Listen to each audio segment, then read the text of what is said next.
And good afternoon to everybody across the Sunshine State as we get ready here for today's FHSAA Board of Directors meeting. Of course, we're going to have a live watch party here for y'all as we do this here.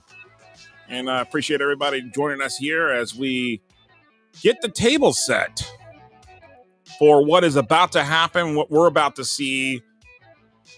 We're going to kind of watch this with everybody else across the Sunshine State here as the FHSAA streams this virtually for the Board of Directors meeting as an emergency Board of Directors meeting, as they're going to call it. It's an emergency meeting because this is outside of the normal 5 meetings a year that the FHSAA Board of Directors has. And 13 members are going to decide which way things are going to kind of go here in terms of what is going to happen with the classifications here across the Sunshine State. And we're going to see what happens basically if Metro Suburban stays for football, or it joins, Metro Suburban dies off and it joins this new proposal that's out there. We're going to kind of set the table here for you here in just a moment. But first of all, real quick, I'm going to share the link with you when I put this up here on the screen.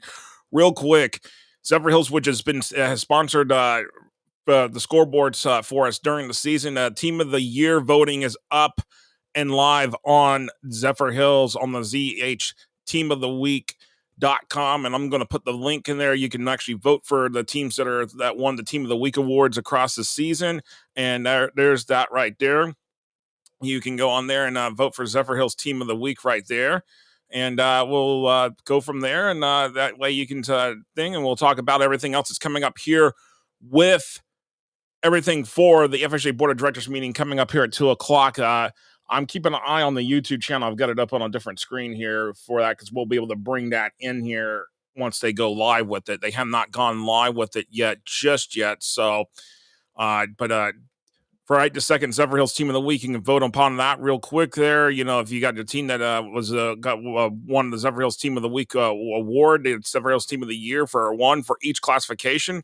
And we appreciate Zephyrhills sponsoring FloydHSFootball.com during the 2023 season here.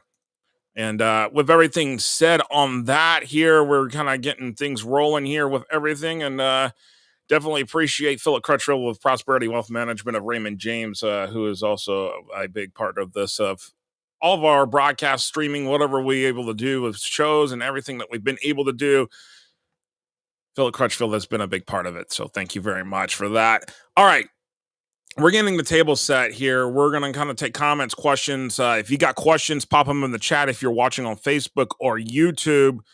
Again, the FHSAA Board of Directors meeting coming up here at 2. I'm kind of keeping an eye on for the YouTube channel. I'm having to do refreshes on it here. I've got it on standby on the dock here on our studio, but just trying to keep an eye on what's going to happen here. And I'm trying to see if I'm just going to have to bring it to the other screen here, kind of make it a little bit easier for me. So I keep an eye on it, watching it here.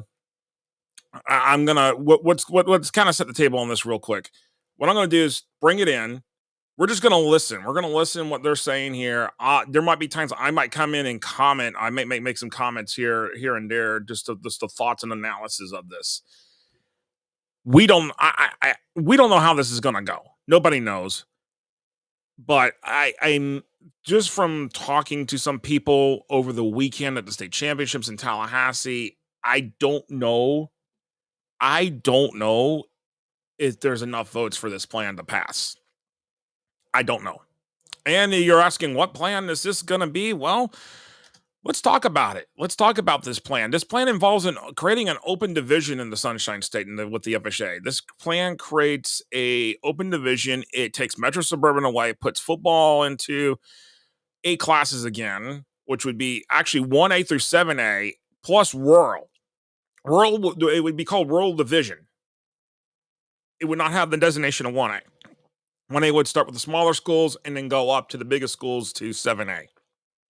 So that is what the idea is behind it. But the classification proposal as it reads here, and I'm actually going to go ahead and see if I can share the screen here on this one for right this second.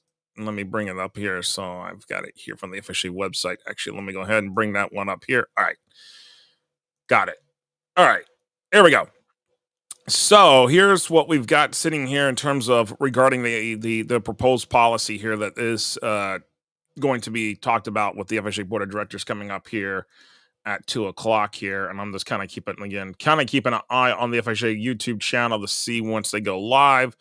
They have not yet. I'm assuming they'll probably go live at 55 here at 5 till, and so they can get people in and on that. So we'll kind of go with that here. But just to kind of real quick here, first thing would create a football district tournament here. Obviously, this is something different, but this is dealing with the financial part. So this is involving several sections in terms of the finances in the classification part. So this we'll talk about here because this ties in to what comes down here in 12 in classification 12.1 and down. So policy 12 is what's impacted the most here in terms of the changes, what they're talking about. So anything you see in red is what is proposed to change. So you see all this black here that we're going through, scrolling through here right this second. It's that's what nothing's changing in that. I can tell you all that. That's not anything that's changing that. So we'll bring that up here on the screen here. All right.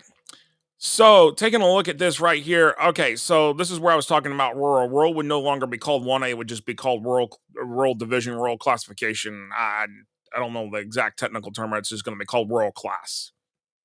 And that's the first part of the change right there. And actually, in that, there's more than that with the rural class, and I know that's down further in here. Okay, so here, this is where the part that really kind of gets into it. The Florida High School State Championship Series is a sports of baseball. Let me see if I can bring this. There we go, full screen. There we go. Make it a little bit bigger. All right. So what's going to happen here is what they're proposing here is that the Florida High School State Championship Series in sports of baseball, girls and boys basketball, football, girls and boys soccer, softball, and girls volleyball for the current classification cycle will be conducted in 7 classifications. In addition to a rural classification, the classifications are 7A, 6A, 5A, 4A, 3A, 2A, and rural. For each sport, the number of total existing members senior high schools which commit to participate in the state series in each sport shall be ranked in the order of student population. So this basically would strip all the metro suburban for football, basically putting all the sports in the same process. These are for these sports. The changes for rural schools located in geographical areas that are eligible is determined by the REDI, which is the Rural Economic Development Initiative. Population density by zip code and median family income by zip code may be placed in rural classification. The schools that will be placed in rural will be determined by using student population, the lowest 32 populated schools. So a enrollment cutoff of 600 would no longer apply in all that. So here we go. This is what the rural that now let me double check here real quick because the time is starting to tick down real quick here. Let's see, they have not gone live yet. I'm keeping an eye on the live channel here for the FHSAA on YouTube. So rural, the student population will determine the student population to qualify for rural classification for that cycle for all the sports listed in policy 12.3. Any school that assesses placement of the rural classification will remain in the rural classification for the duration of the cycle. In order to offer rural classification, there must be a minimum of 24 schools. And I already see the comments populating here, and I'm going to pop some of those up here as we're getting ready here. Mike Faridas says top 16 team open bracket. He would like to see that. Right now, they're proposing an 8-team open bracket. That's part of the policy as well. Alachua Prep, this is what are they meaning about classifications? They are meaning about the classifications and what could the classification policy look like going forward. So we'll also see if metro suburban is still going to exist here. So we will see what happens here. All right. Gotta love some of these spammer comments that try to pop up here, but we're gonna keep a block of those here real quick and going through that. And let me bring that up here real quick because let me thing here. Let me pop this is the some people asking here's the proposed policy.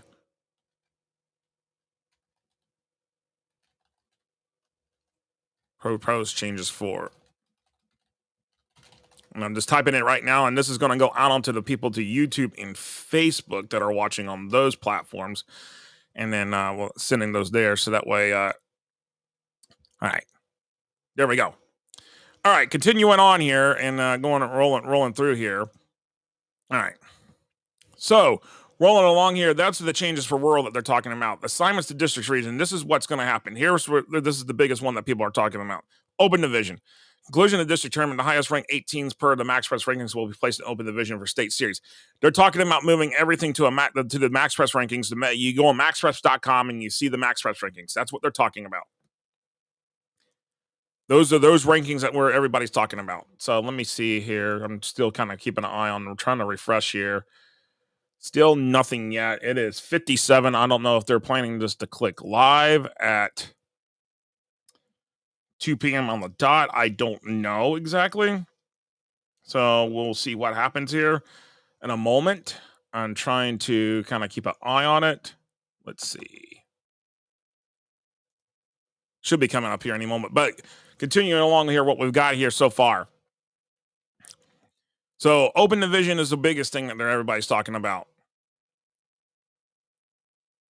And then going through this is what this basically turns out that it strikes out the division, the classifications by sport that have been separated.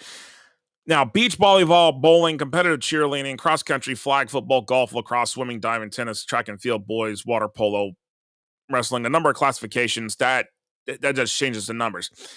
Open division for beach volleyball, flag football, lacrosse, boys volleyball, and water polo. At the conclusion of the district tournament, the highest ranked 8 teams per the Max Prince rankings will be placed in the open division for the state series. So those sports would be part of this with the open division stuff as well. Now, the biggest thing that's going to come out of this is this right here. If this passes, in the sport of football, teams committed to the state series will be permitted to schedule 8 games or 8 contests through week 9. No games will be scheduled during week 10. So that means everybody will have a mandatory bye week in week 10, and then the 4 highest ranked teams per the Max Press rankings after week 9 in each district will compete in the district tournament beginning week 11. The 1 seed will play the 4 seed, and the 2 seed will play the 3 seed. The higher seed will always host. The winners of the 2 semifinal games will advance to the district championship during week 12. So that means there'll be an extra week added to the regular season, based upon what I'm reading here. The runners-up of the 2 semifinal games will play in week 12. All the other teams may schedule play contests during weeks 11 and 12 after the district tournament bracket has been set. Teams shall not exceed the established contest limitations listed in policy 6.1.2 parentheses E. So there you go. All right. I'm looking at some of the other comments here. Hold on. Let me think. Mike Tackett, he thinks that they should get rid of the S&M classification, which is Metro Suburban. So let's see what we got here. Let's see if they've come up live. I'm keep refreshing this thing here. So I don't know what's going on, why we have not gotten a live feed yet from the FHSAA, but it's now 59. It's 1 minute before the meeting. I don't know if they're planning to go live at 2. So if y'all just give me a chance to see what's going on here. I'm trying to see what's up. Here we go. It's up now. All right. So hold on. I am going to stop sharing the screen on this side here. Give me 1 second. I am going to bring it up here. And then we'll get ready here. I'm going to bring this one up here. And then, okay. All right. So what we're going to do is it'll be able to hear the audio. Let's make sure that it did actually click the right thing here, because there we go. All right. So as we're streaming, the board of directors is going to be on this. They're going to be on here. They're going to be on that. They're coming to where they're at. So let me go through a couple other questions here. Some people are saying that they don't think the 8 teams is enough. So I mean, that's there's been state. They think some people want 8, some people want to see 16. I think a lot of people agreed that 32 was not it. 32 was just way too many. Christopher Light chimes in, if they make an open division optional, I can see a good vibe. Mandatory will be some unhappy schools. I mean, that, yeah, you're always going to have that right there on some unhappy schools across the board here. So everyone has to go through 32 teams. Open division just needs 2 wins the game. Well, I got to tell y'all, the open division out there, it's something that, that, and it looks like they're about to start here in a moment. So hold on 1 second. Yes, sir. Can you hear me? I think y'all will be able to hear the audio. Yes, sir. I can hear you. Board Just too, make sure everybody in the room can hear. Gotcha. Thank you, sir. That's perfect. All right. So as y'all can see here, we've got the board of Thank directors. you. I haven't tested in yet. You got me? Yes, sir, Mr. Morello, we do have you. All right. They are confirming the board's And then members in there. Mr. Ford, can we test your audio, please? So, Got it? Yes, sir. We're good to go. Thank you, sir. No problem.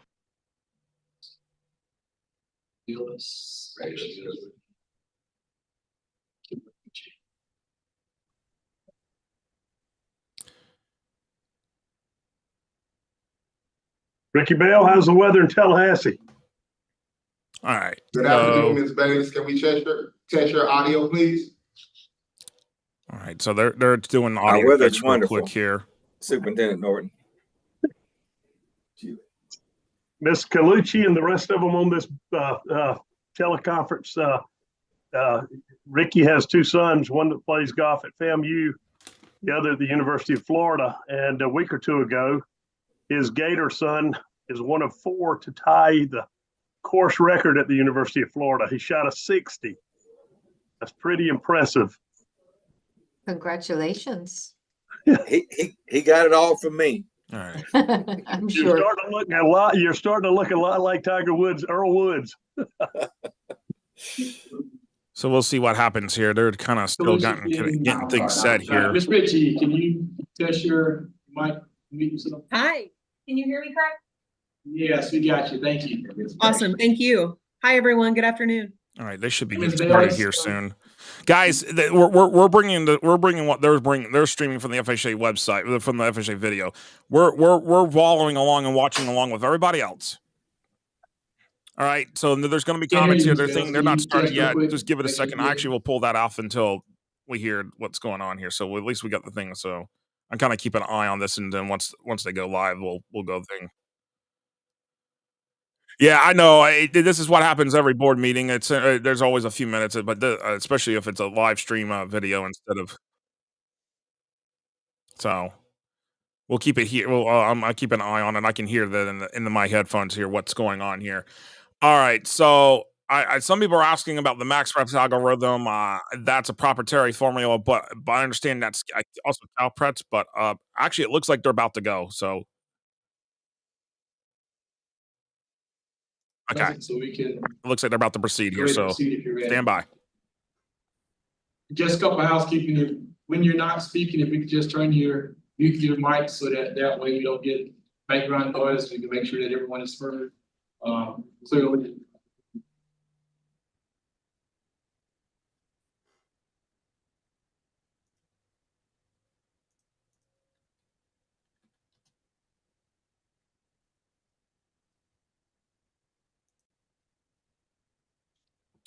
Okay.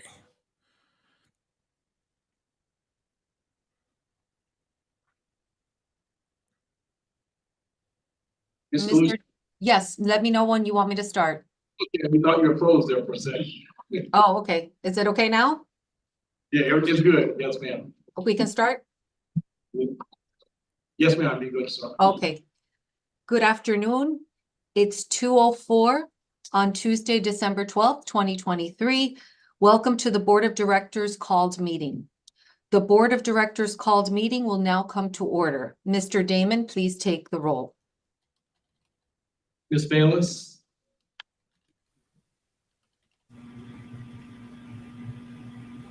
Present. Ms. Bell. Here. Mr. Berryhill. Here.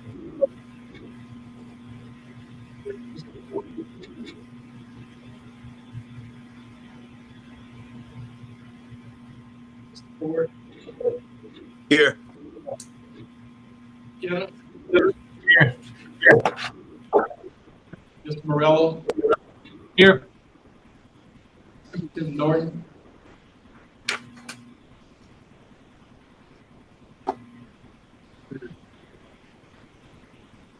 Ms. Ritchie. Here. Mr. Savidia. Here. All right. Mr. Shirley. Here. It did say that they have a quorum, so all board members are present, Here, it looks Mr. like. Damon, I mentioned that the volume's a little spotty on your end coming to us. I don't know if that's consistent among everybody else. Yes. Margo, I'm here. If people can mute when they're not talking, because there's a lot of background noise too. how does it sound now? Is it better on our end? Much better. Thank you. All right. Ms. Calucci, President Calucci, you have 13 members here, so we are ready to proceed.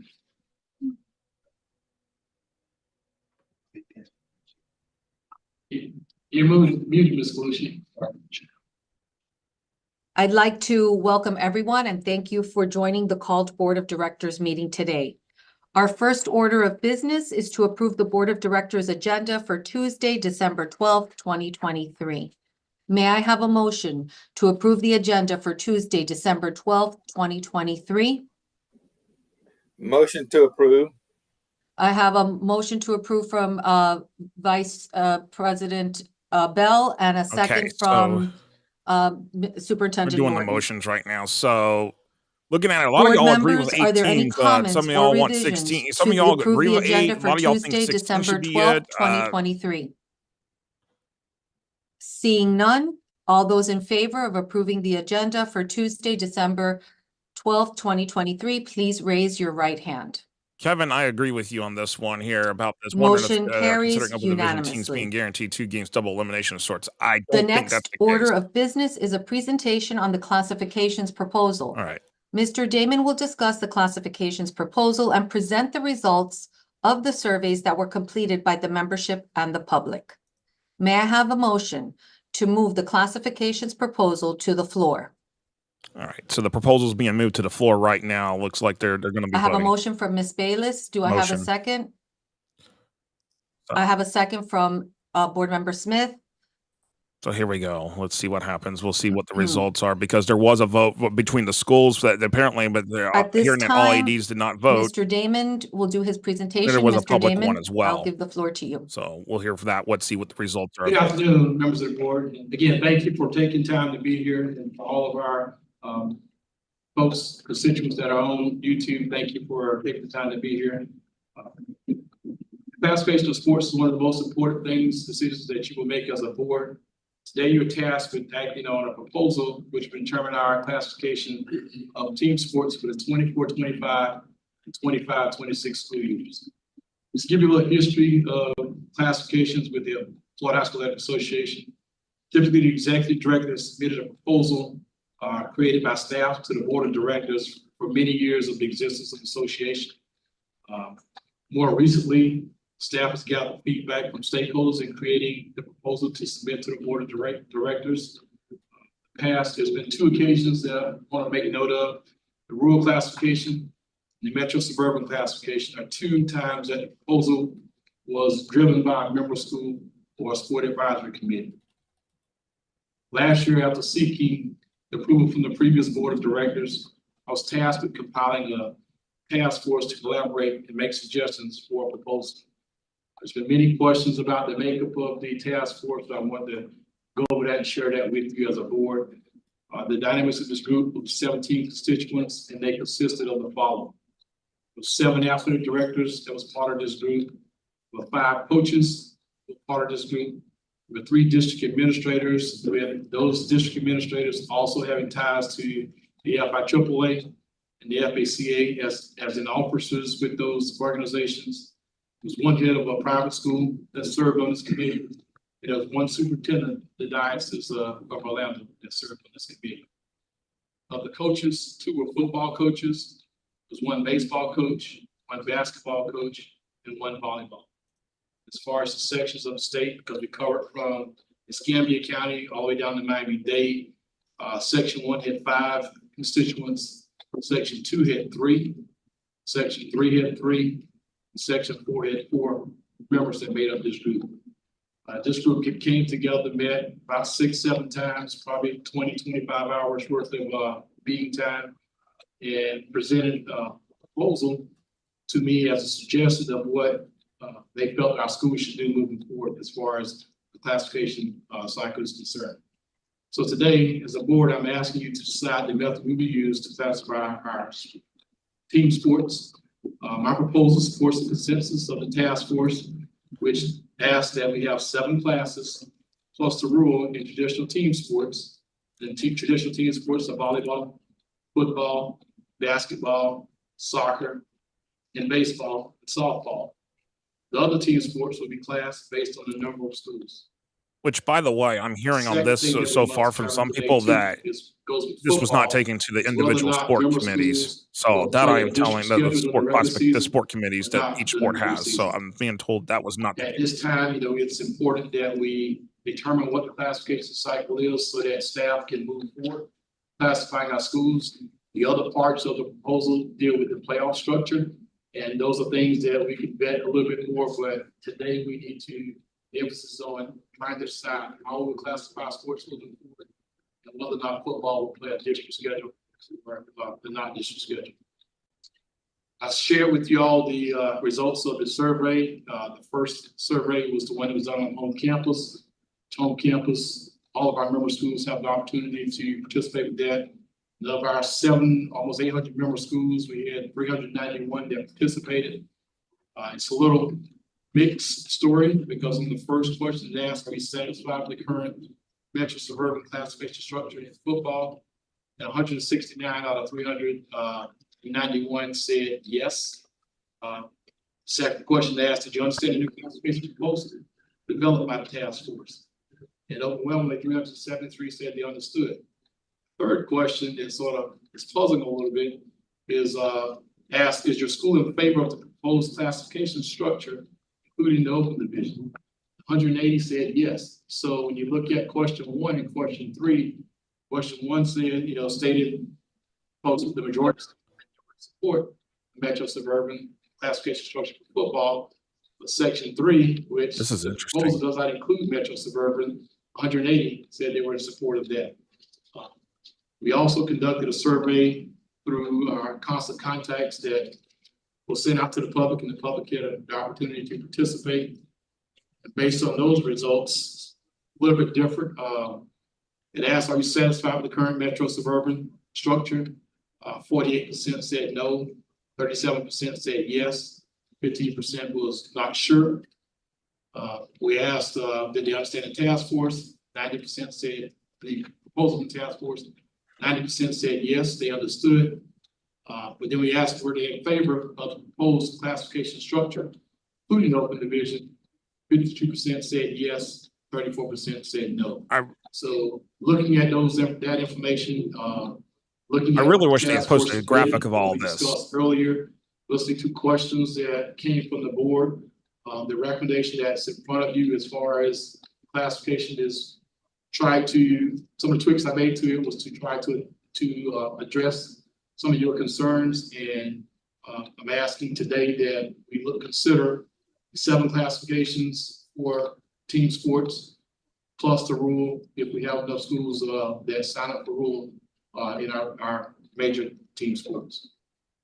At this time, I can answer any questions or any comments that the board members may have. Okay, so I'll start with anyone who has a question, comment, concern. Ms. Galusha, first thing. Oh, I'm sorry, do we have any public speakers? Yes, we do have one public speaker, Mr. Joshua Harrison from Walton County School District. So, Mr. Harrison, you can come. Okay, so we do have one public speaker, it looks like here. We'll see what happens here. All right, but I wish they had posted the graphic of all the results from the poll here, from the surveys they took. I find that kind of disappointing that there's no graphic. Wants to come in today and have some input. I'm Joshua Harrison, the County Athletic Director for Walton County, and we just wanted to address some concerns we had with the new plan moving forward. And I'm just going to kind of go through them as we go. I sat down and met with all of our ADs, and a couple of concerns they have with the plan, which they do want to make sure that we're still required to have all district teams play. They didn't want the football season district rankings determined off the field by a computer. They wanted to be determined on the field by the outcome of the games. Some of their football specific concerns was the 8-game regular season. They had a few issues with that, hoping that trying to schedule a game after week 9 for the week 10 would be extremely difficult. And if they were able to schedule, there's still issues with our board approval. If those districts were to require board approval, some transportation issues for the last minute. And if they're not able to schedule a game for some of our smaller schools, they play 5 home games. That's a 20% loss in revenue for that school for a game, for that season. In our smaller schools, 20% is detrimental to those schools. With the recommended playoff format, there was a concern that there's a chance you could, if you played, because of the geographic location and being small, that you could end up playing the same team 3 times before the playoffs over, once in regular season, twice in the playoffs, to get through the regional area to get down to the next level. And with the proposed suburban and metro divisions not being here anymore, it doesn't allow for the separation from some of those private schools that have a large pool to pull from in our metro areas, which cause a disadvantage to many of the small schools in the area where I'm from that don't have that type of a pool to pull from. So the current system, even though I know it was still being tweaked and worked, it was, in our opinion, the best that we've had so far. And it was working going toward that same direction. And one of the other concerns was with the top 8 teams coming out of an open division. If you did have a small school, and I'll use one of ours, for example, that got up, I believe, at one time into the top 10 with Walton. There's absolutely no way that if they ended up computer generated to get into the top 8, that they could compete with the powerhouses that were in that. I agree with him right there. Walton would have not standed no chance in it being, they were top 10 at one point this season. A 4, 5, 6 touchdown score difference to head back to the house and not be able to compete for a state title in their division that they're currently set to be. With that, we would just like to request that whether tonight or even just table to continue on with the current system and allow you to continue to tweak for the next couple of years, even with what we have now, so that we're not revamping the entire system at the expense of some of the smaller schools. And that's all I have.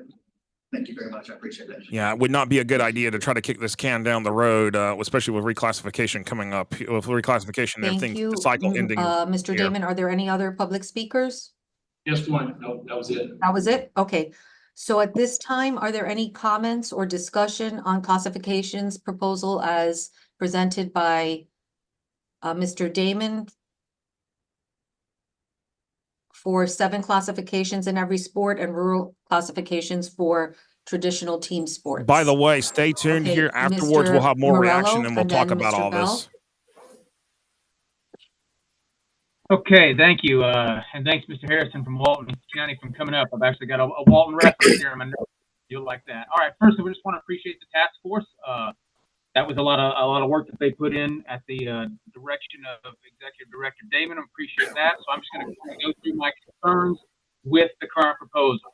So splitting to the metro suburban, I believe that the impetus behind that was to achieve competitive balance. I think we all got some of those emails that had a lot of statistical data that talked about the competitive balance that had happened because of the metro suburban. Just a couple that I'll point out. In 2021, the last year of the 1A through 8A cycle, in the football playoffs alone, focusing on football, there were 67 running clocks and only 37 one-score games. In 2022, the first year of the metro suburban was down to 45 running clocks and up to 62 one-score games in the state playoffs. And then in 2023, even more one-score games. Also, each round of the games, rounds 1 through 3 in the first 2 years of the metro suburban were pretty close as far as point differential per game.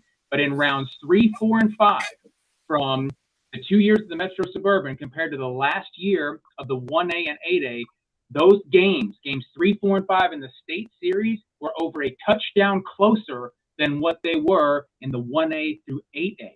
So I think that's pretty obvious data that the biggest games are the most competitive because similar schools from similar districts are competing against one another for championships. I'm going to go ahead and go first into the rankings. So as board members, and I know there's 4 of us who've been on there longer and our new folks maybe haven't seen it as much, but we have had, I can't even count how many people stand in front of us and complain and question and want to talk about rankings because we know they can't be explained. The ambiguous nature, the algorithm, the opponent's winning percentage affects your strength of schedule. So now in doing away with district play potentially and putting more importance into this ambiguous, unexplained system that is clearly off. A couple examples. At points during the year this year, there were rural schools ranked ahead of Lakeland. You think any rural school wants to go play the Dreadnoughts? I don't care how good they are. And then Mr. Harris, He's not wrong. Charlie Morello is not wrong on that one. At one time was number 12 in the entire state. I used this reference at the last board meeting. And I talked to Coach Keith White, and he laughed and said, you could drive an hour either way, and you'd probably find 5 teams he wouldn't want any part of. And certainly that they couldn't stay on the field with. So since I agree with you positively. Feel I agree with the argument. So off and on and hit or miss, I can't see for the life of me why we put more emphasis on that. Another example of the rankings was a few years ago, an opponent in our district was unclear where they stood because they had to wait for a hurricane makeup game in Louisiana. It was a Monday game. It was going to affect their strength of schedule because they had played that Louisiana team earlier in the year. It's 250 miles away, and it is going to have a direct effect on whether or not they make the state playoffs. That is more emphasis of things not being settled and won and earned on the field. And I definitely have an issue with that. So now let's go to district play. Of all the things that we've probably all seen in these blast emails, it is concerns about not having district plays. For me, that's been probably 60 plus emails, and that comes up really quickly. I know for a fact in our district alone, we would not get to play several traditional county rival close games instead of having to travel everywhere because no one wants to set themselves up to play the same opponent twice in 1 year if we do away with districts and have this district tournament at the end. So we will not be able to find the games that we normally have. Also in a district tournament, so to speak.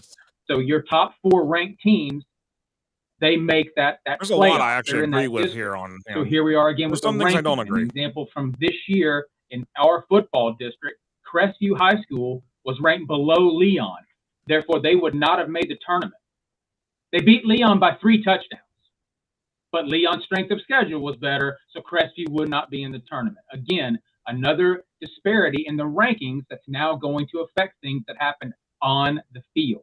Only scheduling 8 games, losing the potential of 2 home games, or having to split the gate. Oh, yeah. I'm not going to show you numbers, but Niceville High School doesn't want to split the gate with anybody, and we don't want the ability to only schedule 4 home games.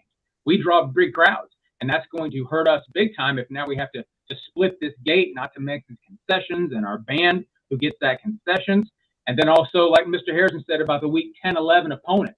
Let's say, for example, I'm at said school, we're 2-6, and our quarterback got hurt last week. What is my motivation to go schedule 2 more football games? Am I going to be able to? He's right about that as well. There will be a lot of schools will not schedule those games. I don't know how quickly those coaches are going to sign up to play those 2 games. So, like I mentioned at the last meeting with those 4 kids at Pace who did not get in the playoffs, they didn't know that they had played their last football game. Yeah, Pace got left out of the playoffs. I looked at a couple other rankings, and they're not going to play anymore. Pace would have been in. Potentially, those kids are going to get robbed of their last couple games, or not know that maybe they've played their last game of their high school football career. Talking about the survey data that Mr. Damon shared, his data was spot on, but I think you need to think about it like this. So in the home campus one with 391 responses, 180 yeses means there was 211 no's, or I don't know, I need more information. In the task force survey, 52% said yes. That means 48% said no, or I don't know and need more information. That hardly seems like a data split that would warrant the uprooting of the entire classification system. So just for me, I don't know if this is going to come to an amendment or not. I talked about it at the last meeting. We were in person together. I don't like the idea of moving forward. I like the idea of moving backwards to district championships, runner-up. Rankings determine only who the home team is. If 2 districts meet up in the playoffs, that is settled on the field. There's no eye test. There's no strength of schedule. There's no ambiguousness to a ranking system that cannot be explained. Well, that's what Prep. I agree with you on this. Those are my comments. Thank you very much. 2-8 teams should be making the playoffs. Thank you, Board Member Morello. At this time, I believe Board Member Bell had a comment. or I question? can already tell you Charlie Morello's Yes, going to be a no ma'am. on this. Before I get on my list, I want to thank Craig Damon and his staff for the great job they did with the football playoffs this past weekend at Bragg Stadium. It was a first-class event. Florida A&M did a great job of manning and organizing and the logistics of it. Craig and his staff were on point with everything, and the games were very competitive and very enjoyable for the fans. If you were there, you certainly saw the excitement at all the games. So I just want to congratulate Mr. Damon and his staff on a great job. On the proposal, some of the things I like, there's not a whole lot I do like. My suggestions are very similar to Mr. Morello's. The first thing we need to do is we need to require district play. People can't get games, and so we need to have district play. Number two, I think we need larger districts. Instead of having 16 districts for each classification, we need to have 8 with 7 to 9 teams in each district. And in the top 4, based on their record, go to the playoffs. I agree with Mr. Morello with the max preps. There's no way an arbitrary group should be able to determine who makes the playoffs and who doesn't. People don't understand that. And that's what makes people mad. And when they get mad, they don't get mad at their school or their coach. They get mad at the Florida High School Athletic Association. That's who they get mad at. So to me, if the games are played on the field and that's who determines who makes the playoffs, then the only ones they can be mad at is the fact that they got beat. And to me, that's the way it needs to be determined. Last thing, the open division. I'm not against the open division with 8 teams. However, I feel very strongly, especially if you do it this year, if you have an open division with 8 teams, it needs to be an invitational. In other words, you take the top 8 teams, if you want to use the ranking for that, and you ask them, do you want to participate and be one of the best teams in the state? And if they agree, then they play. I don't see how we can force a team like the Defuniak Springs Walton, if they happen to be one of the top 8, to go play Chaminade Madonna. Why would they do that? Because they're going to say, no, we don't want to do that. And then are we going to make them get out there and take that? Honestly, beating? I get a feeling that they're going to To strip me, this if you're going to have proposal an open down division, it should be invitational. today. If they want to play in it, fine. That's what it sounds like we're If about they to go don't, here. 2 That or proposal 2 that we teams, they talked say they about don't want to play is in gone. it, then you go to the next 2 in the ranking. The task force told us at first they wanted 32 teams. They said they could compete for the state championship in the open division. So certainly you can find 8 that will agree to compete in the open division if it's based on an invitation to compete in that open division. And if it goes well and does good, 2 years later, you might increase it to 16 teams. But I don't think you can have an open division and require the teams to play in it and force them to play in it. I just don't think that's fair, and I don't think it's right. If they want to play in it, fine. And like I said, I'm not against the open division with 8 teams, but it needs to be an invitational. But I am against not requiring district play, and I'm against the ranking system. That's it for me. Thank you, Board Member Bell. I know I have Mr. Shirley. All right. You're next. You have your hand up. Yes, ma'am. Thank you, President Colucci. And Mr. Damon, thank you to you and your staff. You all have put a lot of work and time and effort and energy. By the way, Board Member into Shirley this, is the principal at and South it's not Florida High easy, School down in as you down can in see Sumter by County. the clear discrepancies in the data, if nothing else. So I will keep my comments as succinct as possible. I think right off the bat, I just want to say I'm absolutely in favor of requiring district play. I believe that has an important impact to the majority of the state's geography. And state of Florida is a difficult state because we have a large geographical area, but we have a few metropolitan areas that have large numbers of schools. And so what is important to the majority of schools in the state may be different than what is important to the majority of the state's geographical area. But district games are really important for schools that do not have a large pool of schools around them to choose from, especially if you are of a competitive school in a suburban area. It often turns into quite a problem for scheduling. So district games, I believe, are something that we should absolutely require. And I think Mr. Bell had some good ideas there as far as district play is concerned, getting into a little bit larger district so that there are more games mandated essentially within the district.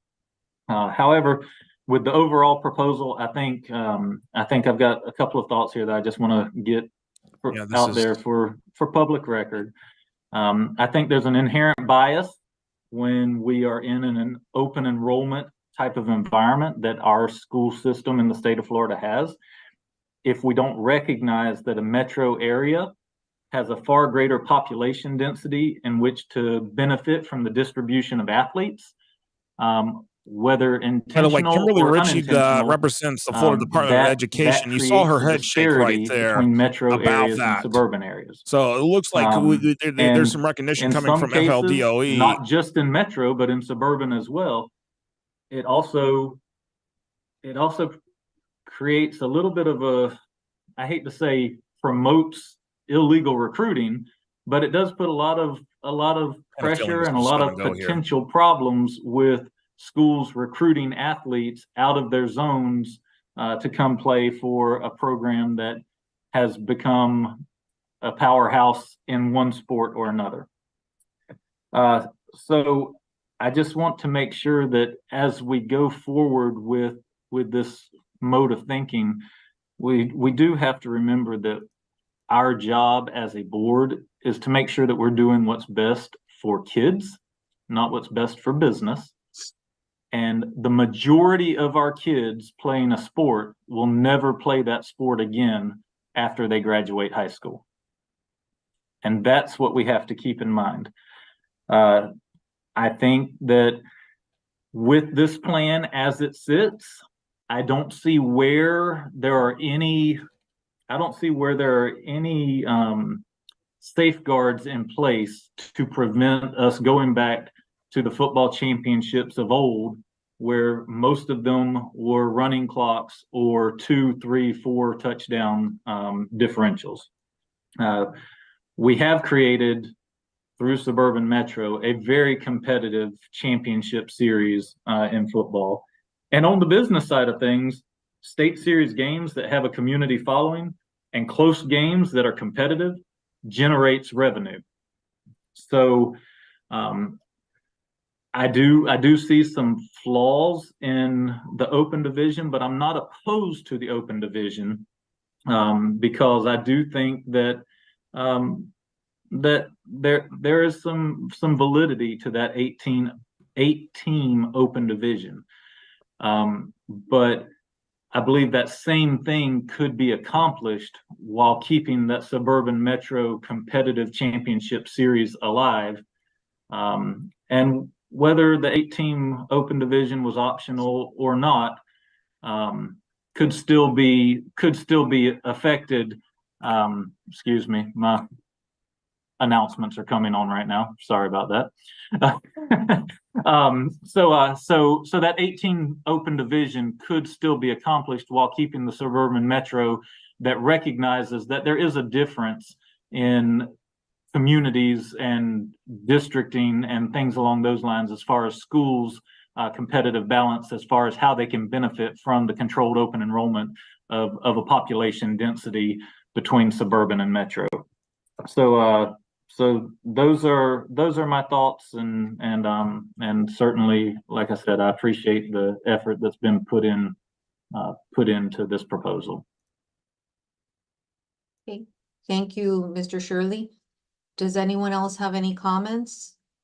Or, Mr. Damon, I see your hand up. Go ahead. And thank you, President Clusi. Just wanted to try to respond to some of them before we get too far. I'm trying to take notes to address Mr. Morello's, Mr. Bell's questions. Mr. Morello, on the survey, just so we be clear, the public survey that went out to everyone that talked about the proposal is 52% said yes, 34% said no, they were not in favor, and 14% wasn't sure. So it was, the numbers were in favor of going with the proposal. On the Metro Suburban, 48% said no, 37% said yes, it was 15% that was not sure. So I know you mentioned about the numbers, just so we got that clear. And on the home campus side, which was schools, on the Metro Suburban, 169 said yes, 145 said no, 77 said not sure on Metro Suburban. On the proposal, the new proposal, 180 said yes, 135 said no, and 76 were not sure. So that's why we say the numbers didn't match up, just giving you the other part of the not sure, so you can see that the numbers did. I really wish we had graphics for that. Yeah, Craig, I'm with you that they match up, but like the home campus one you just said, 180 said yes. So more people said no, or I don't know, I need more information, than said yes. That was the only point I was making. Just remember to please raise your hand so that we don't get out of order. Thank you. On let's talk about the running clock scores. This year, I shared this with one of the coaches, Ty Lawrence, good friend of mine. Mr. Shirley's coach, athletic director. There was 56 running clocks this year in Metro Suburban. In the playoff system, the way it's structured in football, the way it is now. 39 of those came from the rural and suburban area, where our suburban schools are beating up on our suburban schools. 2 of those running clocks came in the rural division in the state semifinal game. So then we look at the Metro, there was only 17 running clocks there. So the talk about more close game or more competitive contest with the Metro Suburban, it's been that way in the state championship. But when I look at all of our team sports, we went to the ranking system and the seeding system. All of our team sports have had more competitive state Final Four, state championship contests than in the past based on their ranking system. So I can't say that Metro Suburban was 100% behind the close games, but I also can't say the ranking system is 100% behind it. But I do know for the other team sports that did not have Metro Suburban, we had closer contests, more competitive contests this year than we have in the past. There was comments about district play, required district play. There's a lot of schools that do not want required district play. For example, down in Miami-Dade, there's 14 or 15 schools down there that are independent. Those are schools, not those small schools, those are schools with 1,500 to 2,500 students. I think Cypress, one of the largest schools in the state of Florida, several years ago, 2,500 students were looking to go independent in football because they couldn't field the team. So it's not just a small school, not just a rural or suburban area issue, it's a required issue.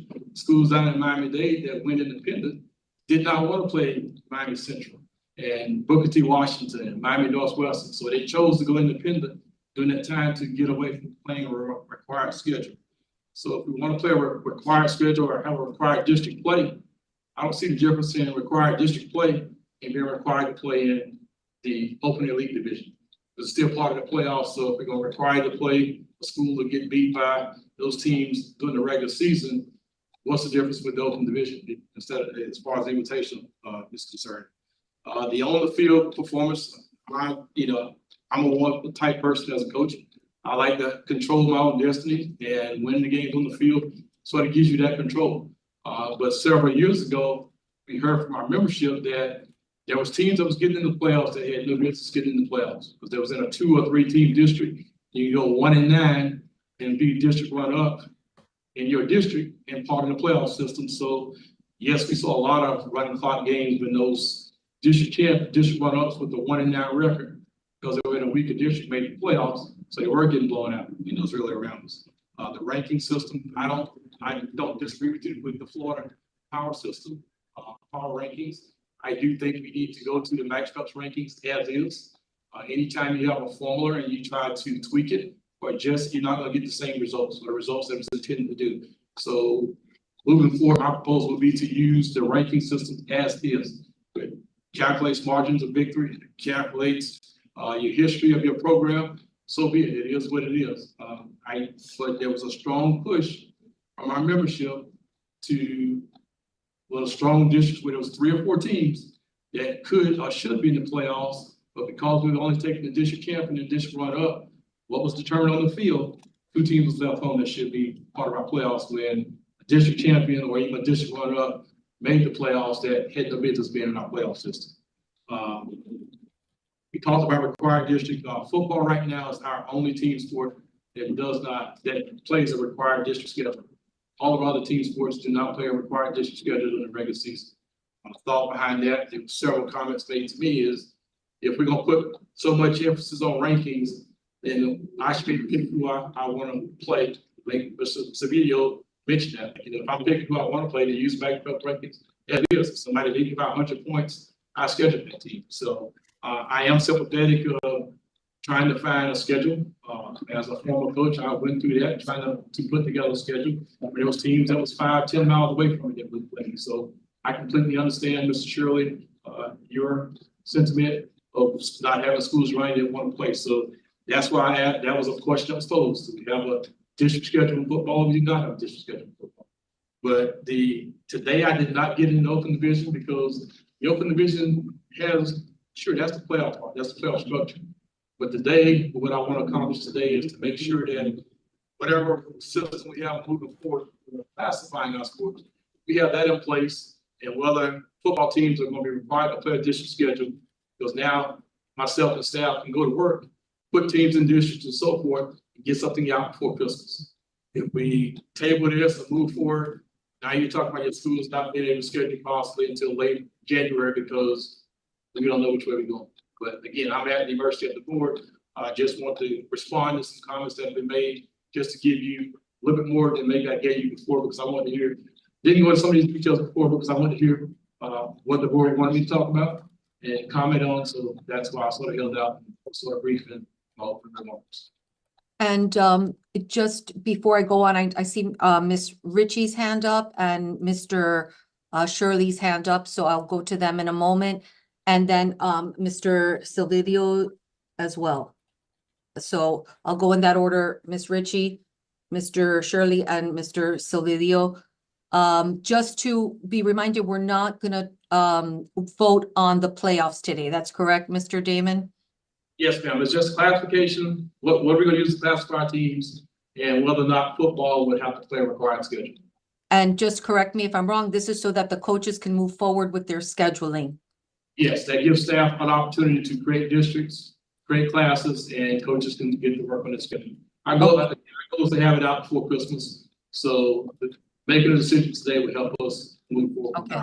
So our goal today as a board, just to reiterate, is to vote on those 2 items, and then we can revisit playoffs at another time, just to be clear for everybody on the board. Mr. Damon. Real quick point of order, the 2 Yes, items. sir. The 2 items, one is, and I heard what Executive Director just said. So just voting on classification today. And what is the other item? Well, Mr. Damon, I'll let you say what they are. the going to be whether there will be required district play during the regular season for football or not. Required. So those will be the 2 items. Yes, sir. Okay. No, All right. Okay. And go through the chair, ask please, that question Mr. later, Norton. yes. Okay, thank you. Okay, very quickly then, I will go over to Ms. Ritchie. I'm sorry, yes, Ms. Ritchie, Mr. Shirley, and Mr. Silvidio in that order. Go ahead, Ms. Ritchie. Thank you so much, Madam Chair. Mr. Damon, could you I know you just kind of touched on this when you were responding to some of the other board member questions, but I was wondering if you could just build on it a little bit and elaborate a little more. I know Mr. Morello brought this up, Mr. Bell brought this up, other board members brought it up at the last meeting, but this whole idea that one of the most difficult aspects of our consideration of where to go forward is this idea that we don't have any ability to influence or any control over the max preps ranking system. Have you guys given any thought to what that looks like long-term, either FHSAA developing its own ranking system so that we have control over it and it can be a transparent system? Have you guys given any thought to that, whether it's feasible or whether it's even doable? Well, there was a, Yes. Will you be answering? guys, Yes, ma'am, we did. there was a several years system. It ago, was we called the did a, RPI. Former staff member that was the football administrator created a point system, and it gave you so many points for wins versus certain teams. And that too. And what we happened during that time was that towards the end of the season, people could figure out their points and could project them making the playoffs or not. So we had teams canceling games because playing that game would hurt them. It wouldn't help them. So instead of playing the 10 games, they would cancel games week 9 or week 10, and they manipulate the system. We liked not being a part of the formula or the system because nobody could ever say Craig put North Marion in the playoffs because North Marion is his former school that he coached in. Where it's a third party that has nothing to do with anybody in the office, so we don't even know what it is. It makes it, in my opinion, pure, without any bias or any interference where there's a computer set up, we just all experienced what Florida State has went through with the college football playoff system where people voted and biases come into place. Where here's a computer that has a program, a system set up to generate numbers and give people point values based on wins and losses. So it takes the human error part out of it. So if we could get a computer programmer that could possibly generate something like that, but again, taking our name and our title off of it, where it's completely independent, I think it's best for the association. Great, thanks so much. Thank you. Now I have Mr. Shirley. Mine's real quick. I was just going to say I forgot to mention my vote of confidence towards the Max Preps ranking system being used if we go that direction. Okay, thank you, Mr. Shirley. And then Mr. Salidio, I have you, and I also have Mr. Smith and Mr. Kenna as well, and Mr. Berryhill. I'll put you down, and then Mr.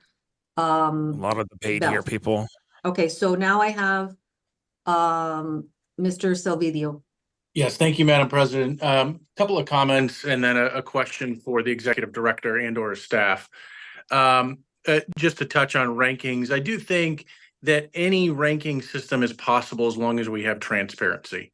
So if everybody knows the inputs and they can independently influence their own outcomes there, and at least they understand what the system is, I think a ranking system is viable as long as everybody knows what rules they're playing by there. Second, and even more important, the discussion around district play is important. As I've stated in the past, I think offering athletic directors and coaches and administrators at schools maximum flexibility in creating their own schedule is the most important. We've lived in a world where there were no districts. It is possible. Depending on where you are or the level of the program that the sport you're participating in is at, certainly has an influence on the difficulty that it can have on you making a schedule. But making a competitive schedule that makes sense for you is possible. I mean, we've demonstrated that. Also, correct me if I'm wrong, but we've got pockets around the state, like Mr. Damon had mentioned, where forcing district play makes it impossible for some schools to even contemplate competing in a contact sport. So allowing them the flexibility to not schedule those who would otherwise be in a district is important. But on the other hand, there's areas around our state whereas either a county, school board, or whatever, in some sort of conglomeration there as well, has mandated at the local level that certain teams should play or must play. So some of those fears that we won't have rivalries in some areas around the state, I think can be mitigated just by, locally reaching out. And if you had to do it through an administrative legislative function at a school board level, I think you can have those games played so that you maintain the historical rivalries there. So I do think, once again, to reiterate, having the personal freedoms is the most important for each athletic director and coach in school to make their own decisions. I think that's super important to highlight. Lastly, is a question for Mr. Damon and or staff. Some of the comments, I didn't get a lot of comment, and I didn't get, in fact, any comments from local constituents in my area, but I did read all the comments that were sent to the FHSAA publicly that were at least shared with us. And there was a common theme in there, and I'm not looking for us to copy another state. I think it's important that Florida stands independent and we do what we think is right for us. But if there's some magic formula that Texas and Georgia, which many respondents had referenced, what is it that they do that it makes others envious? And can you share, Mr. Damon, with what Texas and Georgia do? From my understanding, Georgia has regions, and they're required to play so many games within their region. That from those regions, there's a certain number of teams that. And that system in Georgia does work really well. I mean, they do Again, I go cross back bracket to a lot. the comment I made earlier, which I didn't make, but point I want to emphasize is, what is it that our schools want? Do they want equal representation, or do we want the best teams making the state series play? If you want equal representation, then we get the same number of teams from every region, 4 teams from every region, move on and so forth. If we want the best teams, then you have to come up with something different than pulling 4 teams from a certain area and have some sort of ranking type system. But what I've heard from most coaches, I mean, they use the Georgia system, they have regions, they match up their 4 teams, 8 teams, 1 goes to this bracket, 2 goes to that bracket, and they will face each other until they get the state championship. But again, it's a certain number from each region that makes it, and that number is identified, so there's equal representation across the state, as opposed to possibly the best teams getting in there. Because you may have, if they require 4 teams, you might have 6 teams in your region, and the 5th and 6th place team might be better than the 4 from the other region, and those teams are left home. So that's sort of one of the reasons why we have not. And those states also have, their open enrollment is not quite as open as ours, so it's a little bit more control. So there's not quite as much movement as we have in the state of Florida. Okay. And that makes sense for us. We're allowing students and parents to make their own decisions and allow them maximum flexibility. We should allow schools to have maximum flexibility in making their schedules that match what their own student populations are doing. You highlighted before what I had mentioned in the last meeting. If I schedule a game and I lost 50 to nothing, some teams are not going to be able to get 10 games, let alone 8 games. Because we scheduled that game knowing how competitive, how uncompetitive that game may be. But that's a choice that each school should be allowed to make. They shouldn't be forced to play a matchup. Otherwise, they'll leave the association, and they won't. And they may find an independent alternative, but it won't be the same. It won't be the same richness of experience as it is playing under the FHSAA and competing statewide. Okay, thank you. Any other questions, Mr. Solideo? No, ma'am. Okay, thank you very much. Next, I have Mr. Smith.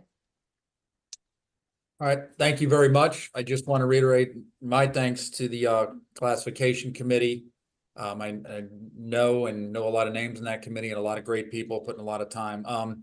I wrote a lot of things down, so I'm going to scramble around a little here to try to mention everything, but just give some of my comments. And I'll first say we're spending a lot of time on football, which we should, because it's different than how we classify all other sports, but this classification will impact all team sports. So I think we got to remember the volleyballs, the soccers, the basketballs, all the other lacrosse team sports that this impacts in our decision. I represent, or I was elected by the Section 4 private schools. I have reached out to them and got some responses. So I want to share what I'm hearing, and that's a Section 4 is South Florida. This is getting real interesting. Dade, Broward, Palm Beach counties, heavily populated, a lot of schools down here in South Florida. So I can tell you this, when Metro Suburban was passed, we all know, and people are on the board previously, there was not a lot of happy people in South Florida with it. That continues to be the trend. I don't speak for everybody because there are some people that might feel differently, but from what I'm hearing, they are still not happy. The biggest thing is the enrollment gap in the classifications within Metro Suburban. 2M, which we are not in, we are a 1M school, 6 to 1,600. That's just not good in football. When you have almost triple the number of students in your school from a competitive balance, yes, there are some schools that might be around 600 that compete with a school with 1,600, but that is a big, big gap. And that's true in 1M, 2M, 3M, 4M. So that concern continues to come up. And from what I've heard, if we stay as we are, there are going to be some schools that go independent that have been a part of the state series the past 2 years. The other thing that was mentioned, that the 4 state champions this year from the suburban classification, I believe, were from Sarasota, Cocoa Beach, Daytona Beach, and Lakeland areas. Probably those areas are pretty close to being considered metro. So the intent of the Metro Suburban to potentially create more suburban state champions, I don't know if that was necessarily addressed, at least in this past year's state championship. Not overwhelming, I'm not going to use the term overwhelming, but the vast majority of people that I have spoken with from this section are in support of the proposal. They do have questions with pieces of it. District play is something that did come up. The 8 regular season games. And I think it was mentioned before, a lot of people love the idea of a district tournament because it's in all other team sports, like the idea in football, but very much fear that loss of revenue. Just because you're a metro school does not mean that you're, have a lot of money. You rely upon that gate for football. So that was a concern, that a team might have 2 away games at the end of the year. And one of those games they historically have relied upon. The question of playing the same team 3 times potentially came up also, which could happen regular season, district playoffs, and but as a whole, I think from who I've spoken to, they are in favor of this proposal, and that they are not in favor of the system as it is now for football. And I'll say last, this is my opinion, not the opinion of the Section 4 private schools. Max PEP rankings, in my opinion, have worked. I've seen it. Obviously, there are a few slots. Should I have been the 4 as opposed to the 5? But I have seen it be pretty darn accurate when it comes to seeding both districts, regions, and the state Final 4. That's my comments for now. I'll probably have more. Thank you. Thank you, Mr. Smith. Mr. Kenna? Good afternoon, everyone. I think the last 2 board members had some great points. I would like to kind of revisit the Metro Suburban and how it all came about. It would not have passed except for 1 vote, and that vote was cast by a board member from Miami-Dade County who did not reach out to all the constituents in Miami-Dade County. If he would have reached out, Miami-Dade County would have told him absolutely no to the Metro Suburban classification system. I represent Section 3. All of Section 3 is for Mr. Damon's proposal. Miami-Dade County Public Schools are for the proposal. I believe Broward and Palm Beach are for the proposal. That is a large swath of schools who are for Mr. Damon's proposal. Going back to the Metro Suburban initial vote and how it all progressed, you heard terms like, similar, schools that can compete against each other. In particular, those comments were made to Dade County schools, Broward County schools, Palm Beach County schools. Very, very negative connotations to it all. If you went back and looked at the data given to us as a board, the data was incomplete. The people that decided, who created the proposal, there was more suburban people on it than there were metro. The data and the surveys that took place, there wasn't a huge response from the Section 3 and 4, so we don't know how much actually, people reached out to a majority of coaches in Southwest Florida and on the East Coast in the South. So a new proposal, Metro Suburban, was a complete surprise. So again, I was representative for public schools in Section 3. The current system actually works best for our county. But at my reaching out to everyone, all the county ADs, I will be voting for the proposal. So I'm going to move on to playing district games. Mrs. Salvedo had some great points, and I'm 100% agreeing with him that we should have the flexibility to schedule these games, to not schedule games. If you're in an area that you're asking we should play or telling us we should play, we're not stopping anybody from playing district games. For instance, a school here in town wants us to play district games. We do not want to play district games because we have combined record or average defeat to them 48-8 over the last 10 years. We cannot compete with them. They can be able to find some games. They want to play district games, as I'm sure most of these schools do, because they're guaranteed a game. If in your area they all want to play, there's one or two schools that don't want to, and you're forcing them to because they're going to lose to you. We need the flexibility. Going back to Metro Suburban, again, similar. Well, not playing district games allows us the decision to go play teams similar to us or like us so we can actually compete. We want to compete. We don't want to lose 48-8 to the same team year in and year out. And those create even more advantages. The current school here that I'm talking about now has a jumbotron because they win all the time. They get more money. They get nice facilities, which means more kids want to go to the school. Give us a chance to compete by choosing our own schedule. I have a lot of notes here. Let me go over a couple more things here real quick. Comments that were made from the people I reached out to about Metro Suburban. By the way, I just got a text message. Someone's right. It's going to be a little dicey here. It's going to Basically be a for little interesting Suburban to to see how get this away goes. from having to play some private schools, and that was also mentioned earlier by the county AD who was there at the FHSAA. Now, all the public schools are basically forced to play all the powerhouses, and the suburban schools are not. It is not an equitable system right now by any means. I do have some further comments, but I'll wait for later on. Thank you very much. Man, this is going to be close. Thank you, Mr. Based Kenna. upon And now what I we're hearing have so far. Mr. Berryhill and then Mr. Bell. And then Mr. Smith again, correct?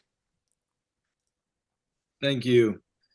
I just want to thank a couple people real quick. Obviously, Craig and the staff for spending countless hours on this. I know some of the staff members are on the call, so thank you.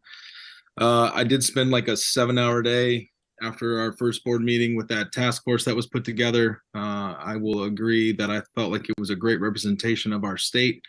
And so just a couple points I want to make. I'm a huge proponent of the open division. Obviously, it was at 32 and it's been scaled back to 8, which I would be fine with. But since we always talk only about football, I agree with if you look at the Max Prep rankings in our state, Chaminade, St. Thomas Aquinas, Cocoa, Norland, Mainland, Lakeland, Columbus, and Buchholz would be our top 8 this year. So I don't think there's going to be any issues with, I think Walton was brought up. They're currently ranked like 95th in the state of Florida. So I think the issue we've had, and I think we can all agree on, just so we're all speaking on the same playing field here, is the Florida version of the Max Prep rankings had holes in it, which were clearly brought up in previous board meetings. And so I think utilizing Max Preps is the evenest playing field across the board. Something that I've mentioned before at other board meetings, our primary goal is for our student and our student athletes, right? I mentioned this in the last board meeting. To me, going to this opportunity of a classification where it rolls into the playoffs and having an open division creates an opportunity for more kids to get that playoff experience. Whether they get boat raced in a game or not, they've made it, and they've never been able to make it because of these other schools that just constantly make it over them. And so to me, the student experience is why I wanted to be on the board, to help impact that, because I feel like that's our job. And so I know that it was mentioned about Texas and Georgia. If you want to take football over to the side, because I do agree it is a little bit different in the sense that it's the physicality of it. In all of our other sports, we make I have to make a 25-game schedule every year in all of our team sports outside of football, right? I've said this before publicly as well. My football team does not play in the FHSAA. We are independent because of size, numbers, a lot of points that have been made here today. We have to make a full schedule for them every single year. We play some FHSAA schools, we play some non-FHSAA schools. In all the other sports, it is not a problem to get 25 games. If you want 25 games in baseball, you're going to get it. So I think that the change in how we do the playoff structure is another conversation. Getting to the classifications and how we come out with that is our purpose today. I think the majority of people wouldn't be scared of having to make their own football schedule if you actually had to go do it. I think you would get games. I do like the thought process of having regions and requiring everybody to have to play X number. If you want to get into the state series, having X number of games in your region, I think that would help some of those areas where, I might be a suburban powerhouse. So these local schools don't want to play me anymore. So now I'm going to have to go, well, no, if you look at your region, you would have 4 districts represented inside that region. So in order to get into the playoffs, you no longer have a district, but you have a region. So in some areas, Mr. Bell, you mentioned having more teams in a district. You don't really have districts anymore. If you go in this thought process that I'm talking about, is you have a region, you might have 40 schools in that region. So you can go and get, if there's 5 required games or 6 required games, or if we require 7 games, you would be able to do that. And then I have way more thoughts on the playoff system for football if you did that region idea to get more teams into the playoffs. So those were a couple points. Again, I know we talk a lot about football, and I know Mr. Smith said that. I love football too, but we have been doing this in all the other team sports. And as a private school AD, I constantly have a hard time making a schedule because some of my teams are really, really good. And so the public school doesn't want to play us because they think it's a lose-lose for them. If they beat us, they're supposed to beat us. If we beat them, they're fearful of their students wanting to come and play on my blue football field. So anyways, thank you for your time and for all the board members putting in the time to read all the emails, et cetera, that we've gotten. Thank you, Mr. Berryhill. And now I have Mr. Bell and then Mr. Smith. Okay, I'm back. I don't know if any of y'all read, I read it in the Tallahassee Democrat today. It was a survey done by a writer from USA Today. And I think he interviewed Mr. Damon, and he also interviewed sports writers from probably every major newspaper in the state of Florida, asking them about the suburban metro and what their coaches and ADs in their area thought of it. Every one of them said the metro suburban classification did what it was intended to do, which brought competitiveness to the sport. They said it needed some tweaks, but they were, for the most part, the people in their area was pleased with it. And there was every newspaper from Pensacola to Miami. And according to the guy that did the articles in each newspaper, said he surveyed the coaches and the ADs in that area. So if you haven't read that, it's a pretty good read. Next thing, Mr. Damon brought up the fact that when the old days when we had the champion and the runner-up, you had some runner-ups that were 1-9 and didn't deserve to be in the playoffs. Well, with the ranking system, we have some 0-10s and some 1-9s in the playoffs that don't deserve to be there. Had some of those this year. I just don't think, and I'm not going to vote for anything that has to do with a ranking system deciding who makes the playoffs. That the people don't understand it. We say we're in it for the kids, but how do you explain to a kid when they win 8 or 9 games and oops, you didn't make the playoffs because of somebody somewhere said the other team was better than you because who they played or who their opponents played. That people don't understand that. And so I'm here to represent the citizens of Section 1, and this is what they want. They want to play the games on the field. If you want to rank the other sports, Mr. Damon said he's been ranking the other sports, the other team sports for years, and they don't have a problem. They love it. Then do it. Then rank them.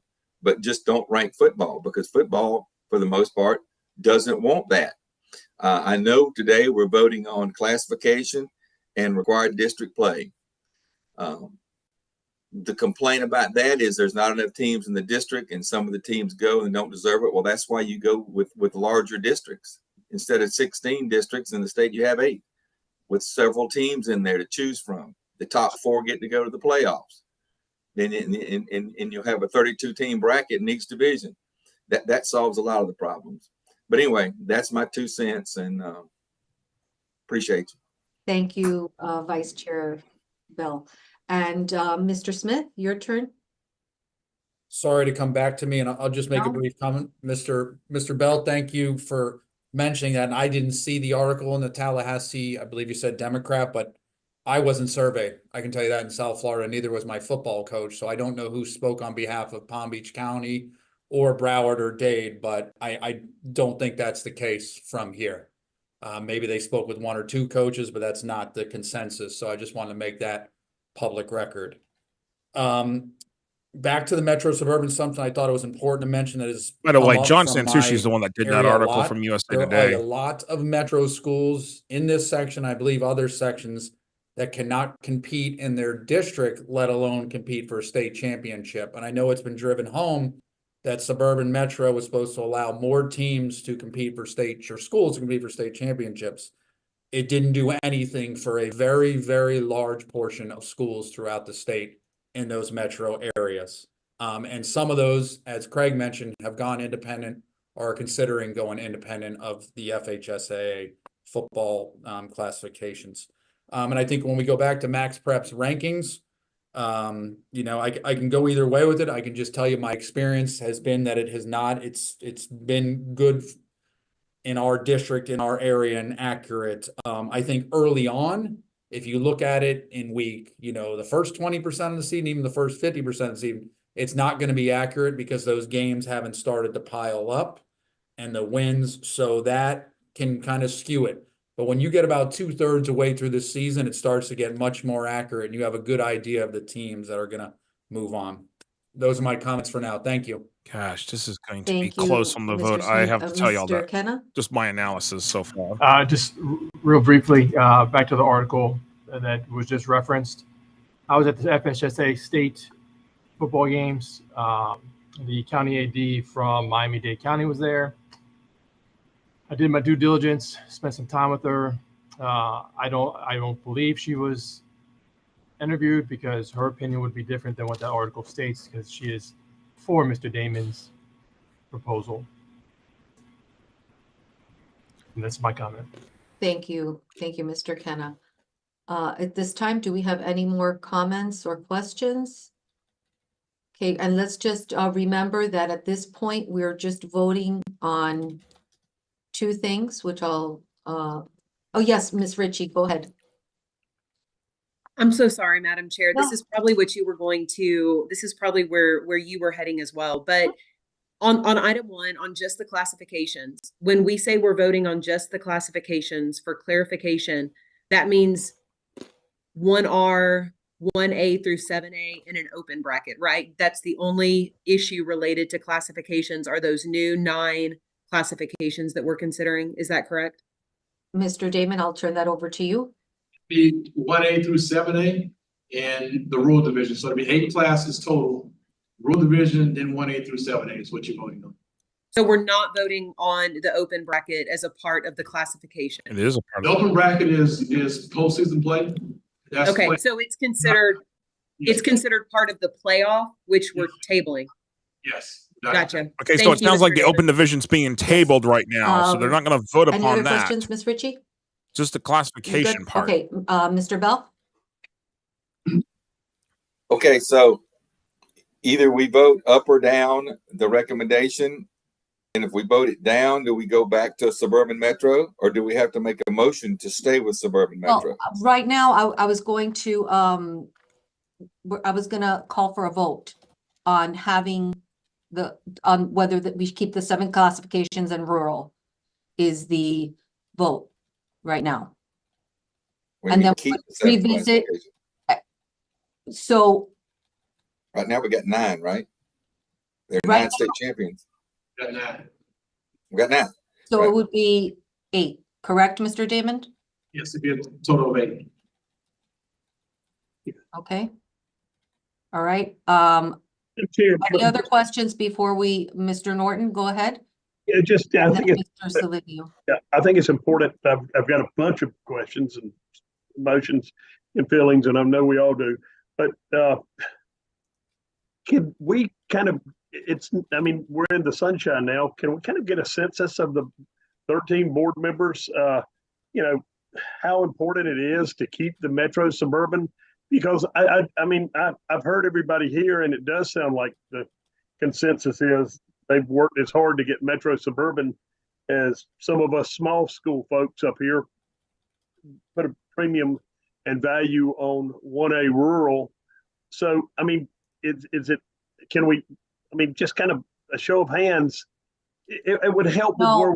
No, Mr. Norton, we can't do that. We have to bring it to a vote. Now, what I will do is I'll just clarify something for you because I think that I understand what your question is.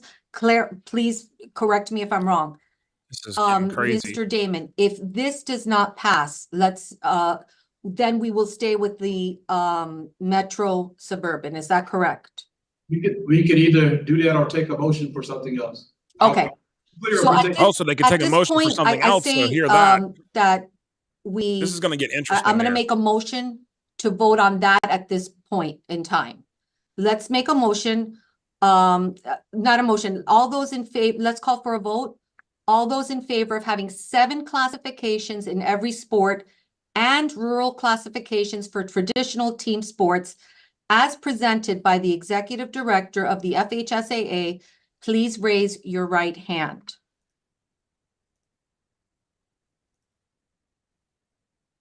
One, two, three.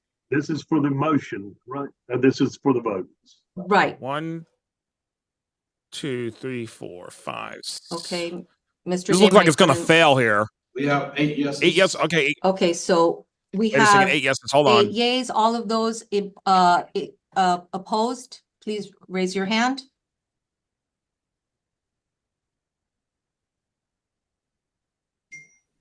I see 4 opposes. Mr. Margo, are you still on? We didn't get your vote. Yeah. Hey guys, sorry, I'm driving. I'm a yes. I was trying Okay, to figure out this so phone it's while a- I drive. Okay, it's I am a 9 yes. 9 Wow. yays and 4 4 nays. Okay, so motion carries. Who Yes, are the 4? Can you tell me who the yes? I can't see everybody. Who are the yeses and who are the no's? yes, Mr. Damon, can you read off the yays and the nays? The nays were Allen, Bill, Morello, and it was other here. I can't see. It was Bayless. So the rest were yeses. That's only 4. Bell, Morello, Shirley, Bayless. Yes, it was 9 yeses and 4 noes. Tamargo's on the screen. He verbalized his vote. Yeah, yes. So the motion carries so that we move forward with that proposal. 7 classifications in every sport and rural classifications for traditional team sports as presented by Executive Director of the FHSAA. That's the motion that just passed. The vote that just passed, and at the later time, Mr. Damon, then we will, District play. We got to vote on that. yes, we're gonna do district play right now. All those in favor Wow. I of didn't. schools Wow. playing I a did not see that district coming today. schedule in boys tackle football as presented by the FHSAA director, please raise your right hand. Madam Chairman, can I Yes. add, one point of clarification? Absolutely. Make sure what we're voting on here. District play, is that including the district tournament for football? I'll let Mr. Damon answer that. If we do, you will not get people. I'm sorry, I can't hear. Yes, I think it's breaking y'all up. Jack need to mute. Eggard, Yeah, we I'm all going to need to respond to your mute comment while Mr. here. Damon It's speaks. there's only 13 votes, not 14. If we did There's only district 13 play members during the of the regular board. season, there's no need for a district tournament because the regular season play would determine the district champion. That makes sense. Okay, so what are the alternatives to not having a district If you don't and have, not having a district tournament in football to alleviate the concerns, whereas everybody had about potentially playing the same team 3 times? if I'm understanding, Mr. Damon. if I'm understanding you correctly, if we chose to not do a district schedule regular season, not require district play regular Wow. season, the district tournament would be for the purpose of determining the district champion, which would automatically get a qualifying berth into the playoffs. And then the ranking system would fill in the at-large after the fact. If you vote to have a district schedule regular season, the on-the-field competition would determine the district champion. If that addresses Yeah, it. Does that answer your question? it kind of does. I mean, I do Okay. think, I do sympathize with it's really almost impractical to, if I'm understanding this correctly, we have to truncate the season to hold open at the end of the season, how many weeks to have in particular in football, a district play to determine a district champion if we didn't have mandated districts. Am I understanding that correctly? I mean, maybe it's just unique to football and we don't have a district in football and it's just based on regional seedings who makes the playoffs. Mr. Damon? So again, if we chose to not do district play, if I'm following you correctly, and I think someone mentioned, I can't remember which one mentioned, maybe moving towards requiring a number of regional contests, and using that as a way of getting games as opposed to requiring district play. Is that where you're headed at? Just to make sure I understand you. Well, I want to make sure that I understand what we're voting on here. So if we say no districts, how are we determining, and we're going to vote on playoffs next.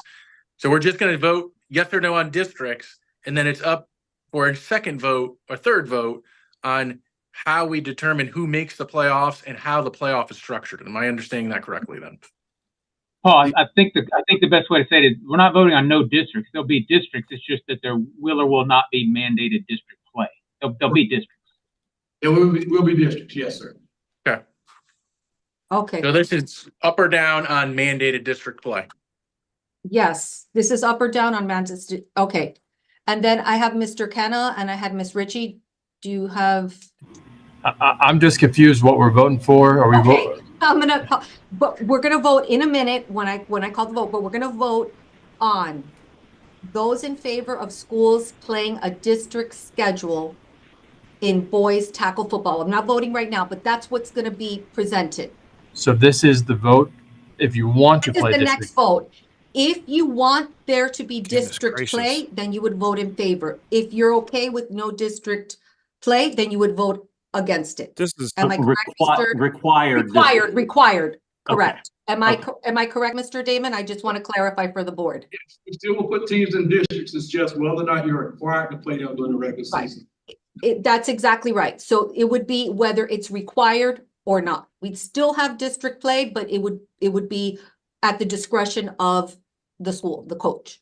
Correct, Mr. Damon? Yes. Okay. I'm so All confused right. here with Does this. any other questions? I just want to be Y'all are very clear. confused, I'm Ms. with Ritchie, you. go ahead. Thank you so much, And Madam then Mr. Chair. Berryhill. Yeah, and I just have a really quick comment, Madam Chair. I have concerns with taking decisions like this in piecemeal. And the reason why I do is because what I think about district play and whether it should be mandatory is connected to how we're going to do playoffs. So how we're going to do playoffs impacts my decision on whether I think that district play should be mandated. So without knowing where we're going on playoffs, this makes it a much harder decision for me. Obviously, it's the vote that's been called, so I'm going to go along with it. I just want to express that concern because I Okay. don't when we're making decisions one step at a time like this, it's harder to see the overall picture. And I just have concerns about that I want the board to be aware of. Okay, thank you, Ms. Ritchie. And I'm going to let Mr. Damon kind of give us some insight as to how this vote would impact the overall, does it have a big impact on the playoffs, which would be the next thing? Well, yes, it would Mr. have an Damon. impact on the playoffs. Just so Come that we on. have Are we- some knowledge. Yeah, I try to do my best. I'm gonna have Scott help me too as well. This has an But impact across the The board. thought was, at least the proposal that came in was to eliminate required district play during the regular season. Put teams in districts, have them play, use the max Peps ranking, week 9 of the season to determine the number 1, the 2, the 3, and the 4 seed of a district. Match up 1 versus 4, 2 versus 3 to create a district tournament in football, which is something we don't have in football. The district champion would qualify for playoffs, and then rankings would determine who filled in the other spots of the playoffs.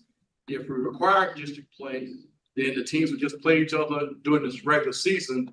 And as Mr. Bell stated earlier, play on the field would determine who would advance to the playoffs as a district champion. But there still would be some at-large spots that, based on rankings, could get a team in place, which is a little bit different than what we've had in the past, where it was district champion, district runner-up. This way, what we've been doing currently is the district champion advances, and then so many at-large teams based on rankings fill in the slots to complete the bracket. May I have a follow-up, Madam Chair? Absolutely, Ms. Ritchie. Thank you, Madam Chair. But Craig, you could still have Man. mandated district play and have an open bracket. Like, that's a small tweak to make to the overall proposal, right? Like just changing that one aspect of what your Football overall teams want proposal mandated would district still play. work. You could still have That's that what they open district. want. You could still have certain seats that were mandated by that mandated district play, and then you could still have rankings that determine those other open seats, right? Yes, that's correct. It's just whether you want to require district play during the regular Matt season or Sorensen, not. my I mean, understanding that's is my, that rural would I'm not just making the have point that it's hard to make districts. these Rural decisions in classification would still piecemeal, not have right? Without districts, from my seeing the overall understanding. system about where we're going, because it's all connected, right? Your proposal was But all I'll connected double check on that. with these different aspects. So anyway, I'll let my fellow board members. Okay, thank you, Ms. Ritchie. And Mr. Shirley, you have a comment or question? Oh, man. Yes, ma'am. Just a point of clarification for Mr. Damon. If I understand correctly, the districts will be 4-team districts. And so if we vote to not require district games, and it's a 4-team district for football, but there's a required, essentially for a, let's say for a district champion or a district runner-up, there would essentially be a required 2 district games at the end of the 8-game season. So in reality, that vote would basically be requiring district games, because now the season is only an 8-game season, and if you are a district champion caliber team, you would play 2 of the teams in your district at the end of the season. Is that correct? Yes, sir. Okay. Okay. Just Mr. Morello, I believe, has his hands up. Go ahead. Oh, no, Mr. Morello, I'm sorry. Did you have your hand up, Mr. Morello? No, Mr. Silverio has his hands up. Sorry. Hey, okay. I guess I am not proposing this. I don't know if I support it yet on the playoff side, but for me to understand this, I think we are effectively going to have, if it played out like this, an 8-game regular season where everybody makes the playoffs. In your first round of the playoffs is a district tournament. Mr. Damon? Not if you don't finish in the top 4 in your district, then you would not be in that district tournament. If it's 5-team district and you finish 5, you're not in the district tournament. Okay, so this is, I thought I heard we were going to have 4-team districts, but we're going to have some may have more than that. Is that what we're hearing? Well, the 4-team district was what I was trying to clarify, is that it is a 4-team district. Okay, who's gonna answer the question from staff? Mr. Jameson. Okay, So there's no guarantee there'll be 4 teams, in a district. There could be more, there could even be, unfortunately, some districts that end up with less than 4 teams, depending upon how it were to shake out. If we were to go to 12 districts in football or something of that nature, it would help to increase the size of the districts and we'd have less of a chance of having less than 4 in certain areas of the state. The districts get very spread out. We also have teams that drop and add as well. So once the districts are set, they can fluctuate by teams that decide to enter at the last minute or exit based upon who ends up in their district. I can also tell you initially from the task force, the initial proposal for the district tournament was to schedule 9 games and have the 1 and 2 seed play a district championship game, as opposed to it would in essence just be a 2-team district tournament as opposed to a 4-team district tournament. The idea of the 4-team was to try to get a district tournament consistent with the other sports, but I just wanted to throw that out there as a possible option, but no, the answer to that, there would be no way possible for us to guarantee there'd be 14 districts, again, with the fluctuations of the teams coming and leaving in the different areas of the state and how spread out some are, how condensed some are with the number of teams and based upon the classification. There's some dense areas of the state that don't actually have very many teams in certain classifications, so we have to pull teams from north and south to create districts in certain instances. So it's not as straightforward as just saying we're gonna have 4 teams per district. If we were to go that route again, it may start off like that with 4 teams per district, but it would likely not stay like that for long because we would have teams dropping. Understood. Okay, hold on one second. Let me, Mr. Silverio, you have a follow-up? Yeah, I just, thank you for the clarification. I just do think that you're putting coaches and ADs and administrators in a tough spot when you truncate the season like this, where they don't know who their week 10, 11 opponent is. And so I support no mandated district play, but I also don't support not allowing these coaches and administrators to make their own very, I want to know in July or May or wherever who I'm playing and how many bye weeks I'm going to have in those 11 weeks of the season. I think that's really, really important. Staff, do you have a comment or a? Sure, yeah, and so to Mr. Scott Jameson, to Mr. Silvidio's point, I do think even with a mandatory, if we were to say a mandatory district schedule, there are some districts right now, for instance, again, with the ebbs and flows of teams leaving and coming in, we have some 2 and 3 team districts. So there's really only 1 or 2 guaranteed games. You're having to fill out the rest of those 8 games already. So in most instances, the football districts some of them are large, but a majority of them are between 4 to 5 teams. And so you are getting 4. You're still having to go out. You still do have the freedom beyond that to schedule. You just don't have the freedom to schedule every game. But not every game is dictated to the school, even with mandatory districts. It just helps with the scheduling, to Mr. Morello's point and some of the others. It helps at least now I don't have to go out and find 10 games. I have to go out and find 6 or 7 games maybe, or 5 in some instances, depending on how large the district is. So just to kind of fill that in, that part of it, because it is definitely an understandable thing with the games at the end of the year and the gates and that kind of stuff. So just to clarify. Goodness. Okay, thank you. I had Mr. Norton and then Mr. Bell. Well, I'll let Mr. Bell go first, then I would like to follow up. Absolutely. Go ahead, Mr. Bell. You're on mute, Mr. Bell. Can you hear me now? Yes, sir. Okay. I know in the proposal I got, it said that you would play an 8-game schedule and then week 10 and 11 would be for the tournament. However, you would have an open date in those 1 through 9. But then he sent something out later that said because of graduation schedules, he would eliminate the open date. So there would no open date between game 1 and game 8. Is that correct? That is not correct.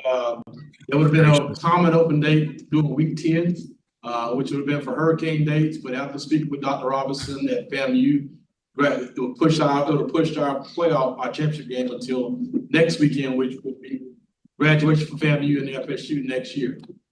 So week 10 was taken out, and there will be a game week 10 and week 11, and then the playoffs will start, as opposed to everybody having a common week 10 open and having the district tournament week 11 and 12 be 10 and 11 now, based on that conversation. Okay. So the district This is so tournament wouldn't be confusing. 10 and 11. It would be 10 and 11, would be 11 and 12. Before it was supposed to be 11 and 12, with week 10 being. Proposal says 10 and 11. That's what I read. Maybe I'm wrong. Mr. Damon, is that accurate or? It's supposed to be 9 weeks. You had 9 weeks to play 8 games. Week 10 was Right. an open week for everybody. Week 11 to make up any hurricane games or whatever that might have got missed during the season. That was the initial plan. After speaking to Dr. Robinson this weekend at FAMU, that puts us into FAMU's graduation weekend. So that week 10, that was about common open week for everybody, was removed, but schools play 8 games within 9 weeks is a proposal. So it gives you a week, an open week, but it's up to you to determine what that, or school to determine what week would be open for their team. Okay. Vice Chair Bell, do you have a follow-up or are you? When I'm looking. Okay. But I do have one comment, or we're not even voting on that part yet, though, right? Okay, yes, but please always go through the chair so that we don't lose order. Yes, we're not voting on, you're correct, Mr. Damon, he's correct, Mr. Silverio. We're not voting on playoffs right now. Am I correct? Correct? Correct. Okay, and then I have, Mr. Norton had a follow-up. He was gonna follow Mr. And then I have Mr. Kenna and Mr. Berry. Well, let me finish. Let me read this. Absolutely, absolutely. Go ahead. Football district champions. In the sport of football, teams committed to playing state series were committed to schedule 8 contests through week 9, which leaves an open date in there. The 4 highest rated teams by Max Preps would complete the district tournament to begin week 10. The district tournament says to begin week 10, with the 1 seed playing the 4 seed, the 2 leads and 3. The higher seed would be host. The winners of the 2 semifinals would advance to the district championship, which would be week 11. Yes. So I'm saying I'm reading 10 and 11, no 12 anywhere in here. Man. Because the proposal that we amended the proposal, our original proposal had a week 10 gap week in there, but that was amended. We put that up, I think, on Thursday last week, Wednesday or Thursday. And once I talked to Dr. Robinson, that one was changed. So what you have is correct. The games would be week 10 and 11, and week 12 will start the playoffs, where the one I originally posted before I talked to Dr. Robinson had week 10 as an open week for everybody, a common open week. Okay, so this has been week 11, stripped week down 12. So since you they have posted the the right agenda and never version in updated front on of the you, agenda. Mr. Bill. Again, week 10. They never updated what was being on. a district game, week 11 being a district. What we were talking about district before game, this championship started. game, They never and week 12 starting updated the playoffs. the agenda part So with what this you when they have struck is that out. correct. So But the open what's week would online is be not correct. What they either have, the one- board week has 1 is through correct. 9, when you're playing your 8 games, you schedule your open week doing those. So this is confusing. Very confusing. Mr. Bell, does that answer your question or you need further clarification? I'm dazed and confused, but I'm good. Okay, well, if you think of something else, just raise your hand and we'll get that Okay. answered. Okay, Mr. Norton, go ahead, Superintendent Norton. My question is of Executive Director Damon. Mr. Damon, how will district play affect, because 1A doesn't have districts presently, so 1AR, how will do you envision affecting district play?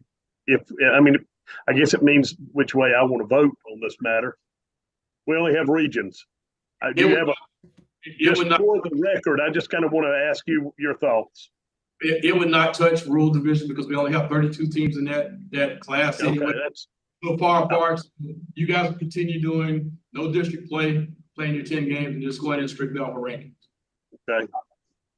All right, thank you, Mr. Norton. Mr. Kenna? Just real quick, I think we should be near ready to vote for this thing. I think so too. I do agree that it's tough to vote on this without a structure in hand. However, if we decided to not play district games, there are avenues that we've done in the past where everybody makes the playoffs. I think we did that after COVID. So there's options for us as a board to choose from. But I think we might be ready to go ahead and get this vote done. Okay, and then I know I had Mr. Berryhill and Mr. Shirley, and then Mr. Morello, and I think I'll call it for a vote. Okay. Thank you. Mr. Damon, did you have a response for? Just a comment. I know since keep brought up. We're okay if you guys want to vote on playoff system and just say we continue the model that we already have for playoffs, possibly without an open division or so forth. If y'all want to, because I agree with Ms. Ritchie that it's sort of hard to put pieces together, see the whole picture of what district play will look like concerning playoffs moving forward. Okay. Can you repeat that again one more time, because you were breaking up a little bit and I couldn't quite understand what you said, Mr. Damon.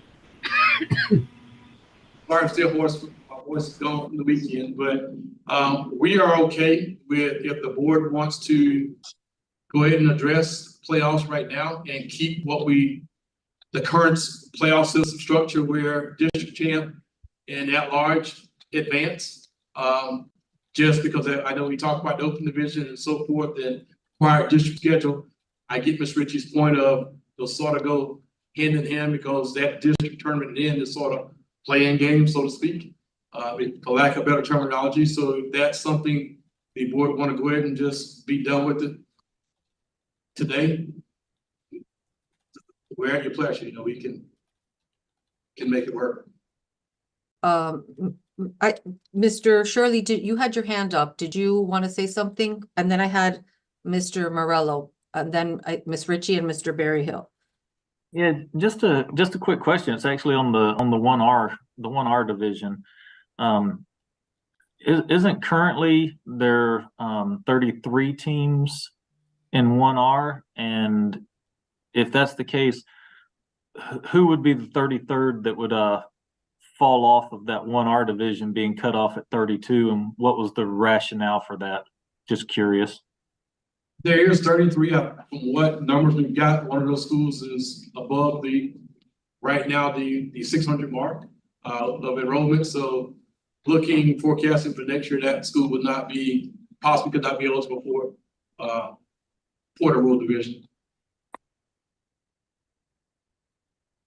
You're muted, Mr. Shirley. Sorry, I hit the wrong button. So if they were to fall back below that 600, they would go back into 1R? Right now, we've already got our October count. So for next, so it'll be based on the October FTE. They have to drop a little. They have to have a 10% or more decrease in order to be reconsidered to be back in that class. Actually, before I go on to Mr. Morello, Mr. Berryhill, had I called on you before and then I skipped you, I apologize. Go ahead. I was looking at my list. That's why I have to write everything down. Go ahead. I'm sorry. No worries. I was going to be patient. So thank you. Thank you.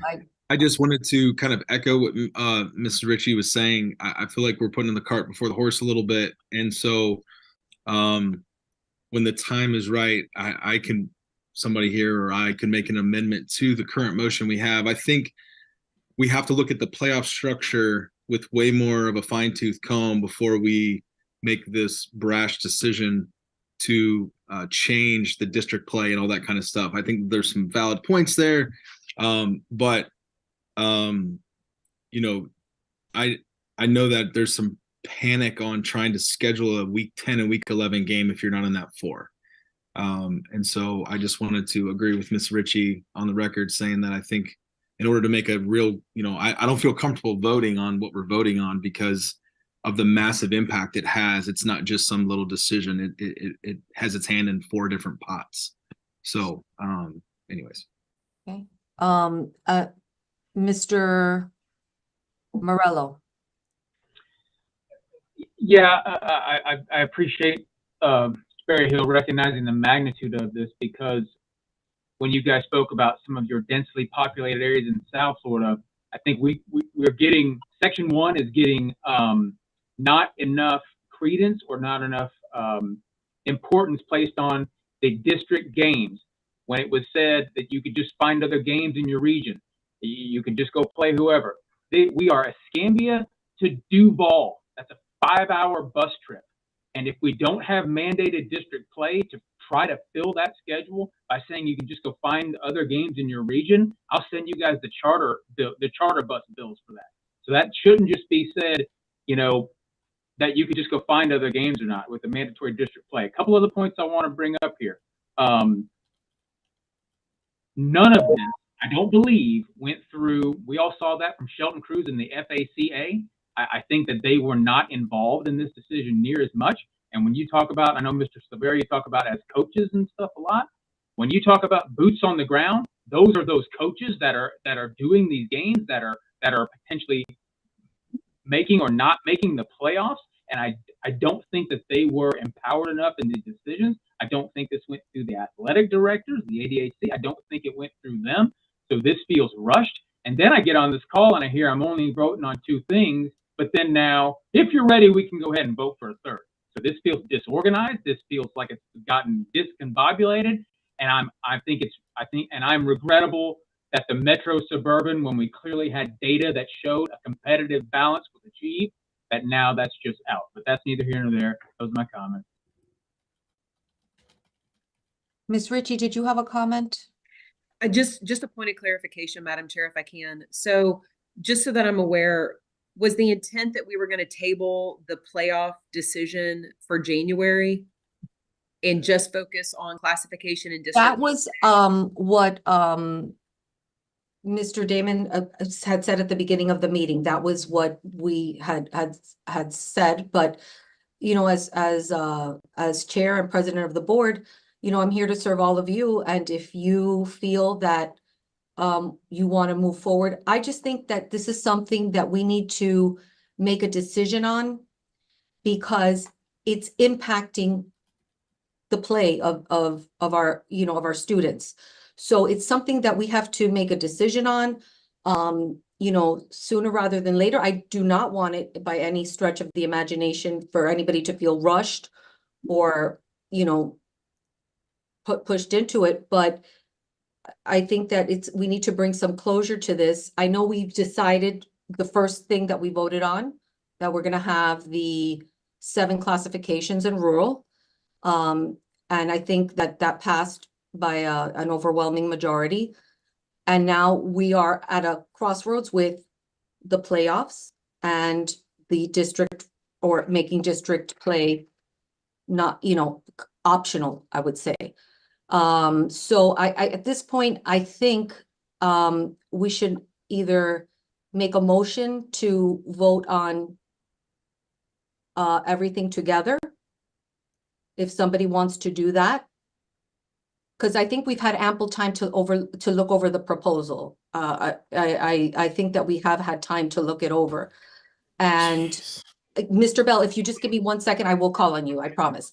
But I think that everyone has had time to look over the proposal. So if somebody wants to make that motion, we can go ahead and do that, or make an amendment. We could do that as well. But I think it's important that we start moving forward with this. If it's something that we're going to consider, or if we want to just, you know, stay with the status quo, that's another option as well. But we have to, I think, as a board, make a decision for the state and for our students. Mr. Bell, I'll turn it over to you. Okay, I think the reason Mr. Damon put voting on district play so coaches and ADs could start scheduling games. Correct. That was the importance for that. Correct. So that being said, I'd like to make a motion. Okay.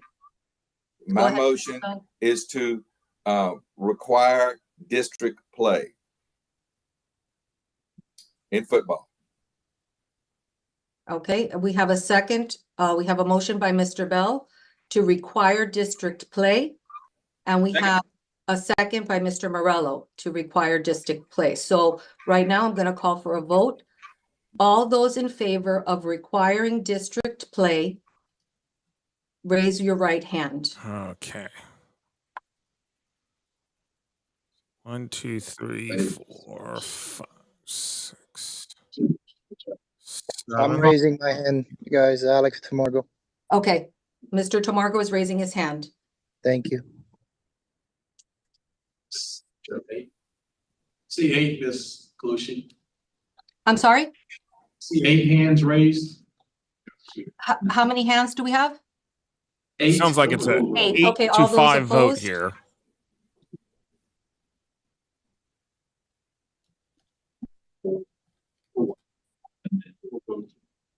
So is it 9? Let me see one. Okay. So we had 8 yays, 4 nays. The motion to require district play carries. Was that 5 Yes, nays? sir. Or You 8 have your nays? hand Or was up? it 4 nays or 5 nays? Yes, thank you, President Calucci. I wanted to just specify that that was requiring district play for tackle football. Yes, I'm sorry. I apologize. Let me restate that for the record. Do you need us to revote, Mr. Ireland? Can we get all the yeses? Let's do that again, please. Yes, Let's ma'am. just do it one more time. I apologize for that. All of those in favor of requiring district play for boys tackle football, please raise your right hand. 1, And 2, I know, Mr. Tamargo, 1, you're still a 2, yay, 3, correct? 4, 5. Correct, yes. Okay, Mr. Tamargo is a yay. How many is that? Is it 8 or is it 9? Let me get it. Ms. Norton, is your hand up or down? We can. My hand's up. And again, I Okay, don't know. well, let's not open it up for discussion during the vote. Okay, Okay, we've already clarified in a previous vote, this doesn't pertain to 1A football, which would stay in region. correct. Yes. Yes, Yeah. Mr. Damon, correct? Yeah. Yes, okay. And then all those opposed, raise your right hand.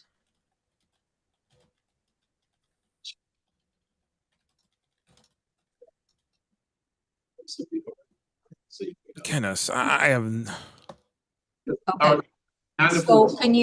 So we had 9 in favor and 4 opposed, so the motion carries. So it's 9 yays, 4 nays now. 9 to Okay, what? so it was just like the 9 to 7 to 4. 7, the classes were rural. So 9 yays, 4 nays. Motion carries. President Calucci? Yes, sir. Thank you. I just wanted to specify, because the rural division in the proposal, establishing the rural division is different in the proposal than what we currently do. And since I will be putting that together at the beginning of next week, Okay, to make sure that it is what is accurate in the proposal, which is the 32 teams set for football. So the 600 number may not be the actual number. It is going to be the 32 lowest populated teams. That's what we voted for. hold on a second, Mr. Norton. Let him finish and then just raise your hand and I'll call on you. Go ahead. And so that number could be 588, it could be 605, it could be 550, and then that number would be used to set the rural division in the remaining sports. The remaining 6 sports that would have rural division. I didn't make sure that, because I don't know that that was specifically mentioned during, but that was a part of the proposal, I believe. So I just want to make sure that, again, that the rural letters went out today for declaration. So if you're a rural school, the go out today. So I just want to make sure that I have the information correct, since it will be getting worked on very soon. Okay, Mr. Norton, go ahead. Yeah, I think what Scott said is exactly right. It's what we've already voted on the first vote, replaced for 1A rural, the 600 with the 32 smallest. I mean, so if we're confirming that, maybe that was what I was going to say to Alan earlier when he brought up that question. We've already voted. Yeah, and I it was just a point that I'd kind of forgotten because it doesn't really directly impact too much around me, but I just all of a sudden thought about and remembered that Okay. All right, I think Miss Ritchie had her hand up. Just a point of order, Madam Chair, and I'm just wondering, Absolutely. I guess this is a question for Justin. Do we need a vote just to clarify that that's what this board, do we need a third vote to make sure that that's the direction that FHSAA staff heads in as far as the 1R, the one rule?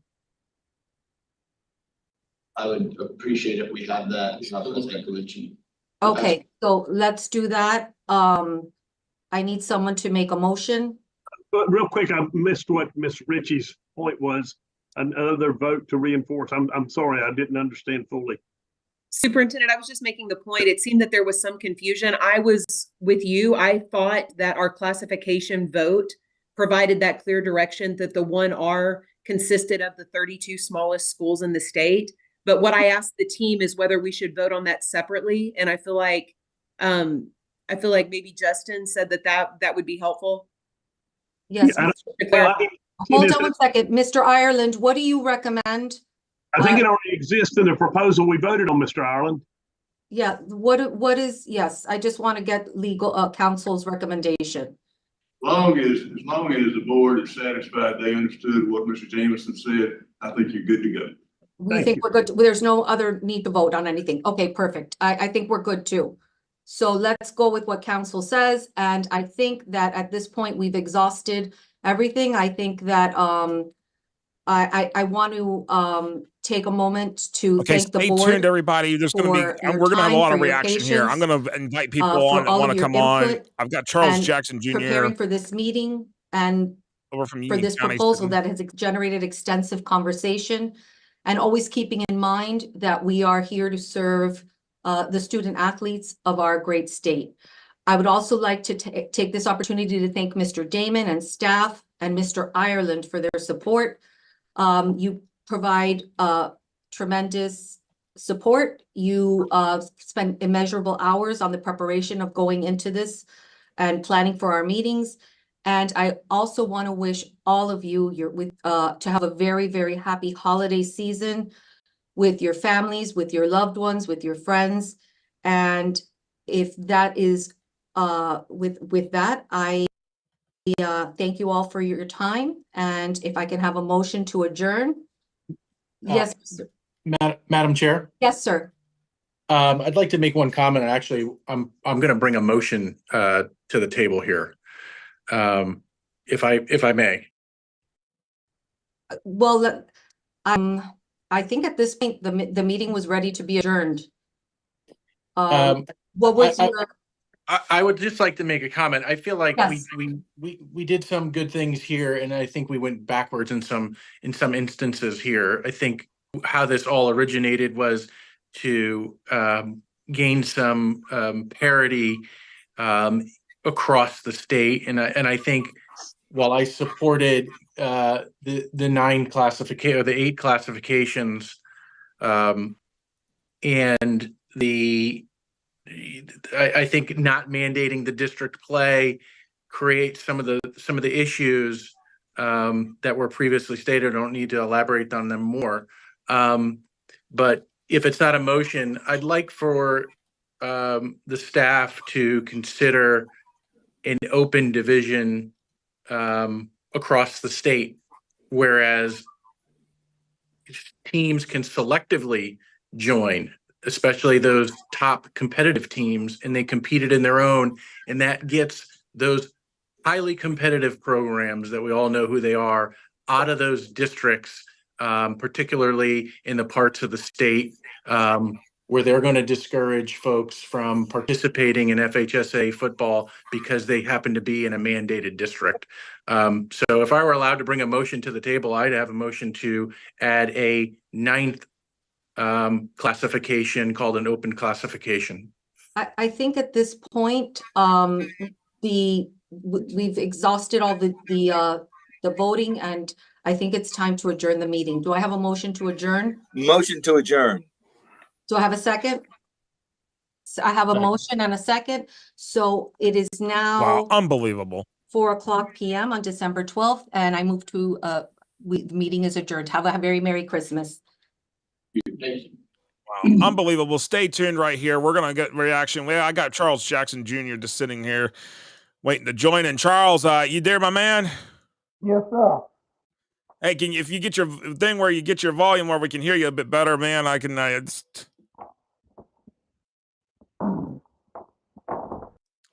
I'm telling you, this was bad. This was a bad look. Oh, yeah. I'm telling you, Charles, this was a bad look. Oh, in terms of everything that could have gone wrong today has gone wrong. I mean, hold on one second. I'm trying to switch my screens here and it's all going crazy. But no, this was a bad look today. This was not what anybody expected. I mean, the whole meeting just was like totally crazy. I'm so confused. I am so confused what happened here today. I mean, I literally did not expect Metro Suburban to get killed like it did. And it got killed off. It was an assassination. I mean, I hate to use those words because I'm not that kind of person. I hate to use those words, but this was an abomination. And this is a meeting that, honestly, this whole thing felt very rushed. I'm telling you, football the last 2 years have had the most competitive state championship games outside of the Class 1M classification. I know some people are not going to agree with me on that. Okay, I agree. Not everybody's going to agree or disagree. But I'm telling you, the way this went, they wanted some tweaks. They wanted to see some tweaks happen on this. They wanted to see instead of destroying the whole thing. Instead of destroying the whole thing, it just literally was crazy. If you guys have got comments, bring them into the box. I will pull up select comments here on the questions, or if you got questions too, just bring them up. We'll talk about this. Man, just please refrain from profanity if you got a comment. Just please refrain on the profanity that I will not display. So, I mean, this is just I am sitting here. Charles, what do you think on this? I mean, honestly, you've been following it all season long across this area and up in here in North Central Florida. I mean, there were some pretty competitive games, and now all of a sudden, now we're sitting here maybe scratching our heads. I mean, that meeting was probably the worst meeting I ever seen. I really think if they give an award for worst committee meeting between them and the college football playoff meeting, this one takes the cake because. I mean, you have board members arguing amongst each other like cats and dogs, deciding on one thing about district play. You, as fans, we want to see the best product possible. If you're not giving the best product possible as a committee, you have the keys to make that happen.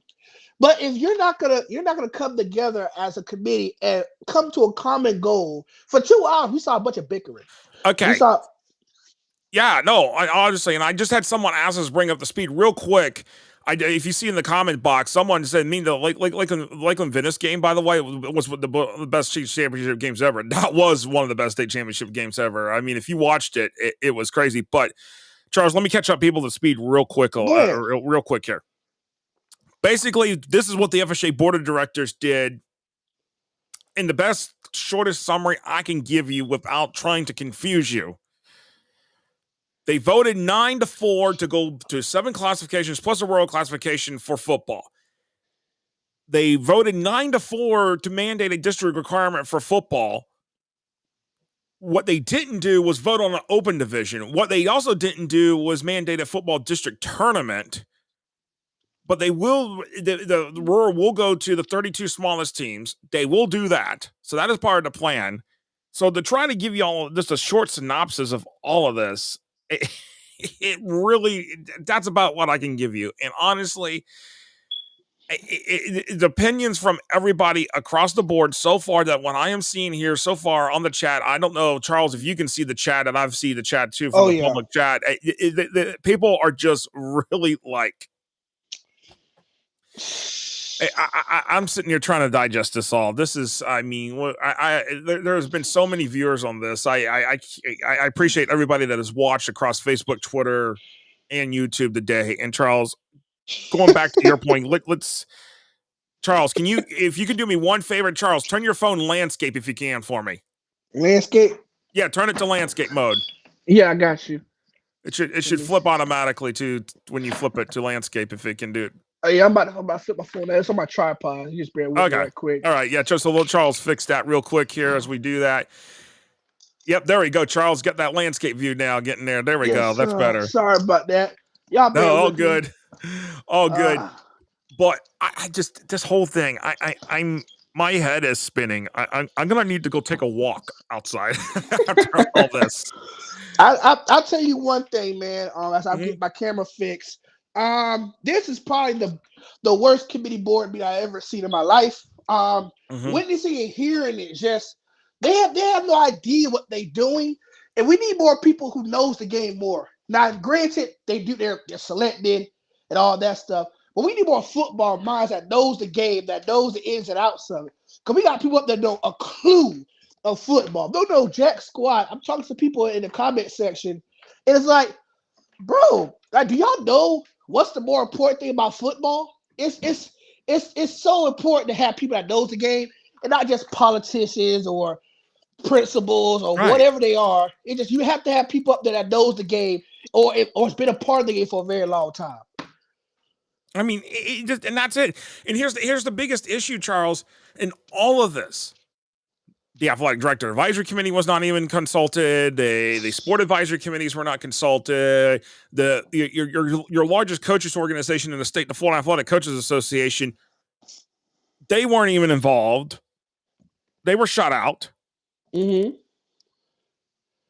So I mean, it's your thing, but I mean, but when you follow Union County, I mean, it's just a thing. I'm gonna give you a prime example from this past season. I say this on Facebook and YouTube. You look at Class 1R this year. You look at Region 3, which is where Union County is located. You look at, I have such a problem with this ranking system we talked about today. You look at Union County's 3 losses. They lost a tough one on the road at Walton. They lost a tough one at home against London Christian Prep. And they lost a very tough game on the road at Hawthorne. For those who watched the Hawthorne Union County game, Union County had held Hawthorne under 14 points in the final 5 minutes left in the game until Hawthorne pulled away 128-0. Those 3 losses, those 3 schools went deep in the playoffs, at least second round or further. Union County was a 3 seed in their Region 3. Now, I'm not taking nothing away from the Fort White Indians, but Fort White ain't played nobody all year, and it was a 2 seed in that region. That's why I say this ranking system is so flawed, because you should have the best teams in there. I hate to say this too, Ocala Trinity Catholic should not be hosting 2 playoff games at 3-17. Yes, they play some tough schools, but you should have the best schools there. I know their district is horrible. Their district is garbage. They have St. Joe's and PK Young. Well, that's not a district. That's like an independent team. You know what I'm saying? They have no competition in their district. Oh, lost you there for a moment, Charles. Charles, you're muted. I don't hear Charles. I don't hear. Yeah, we lost Charles's feed there for a moment. I don't know what happened there. Let me.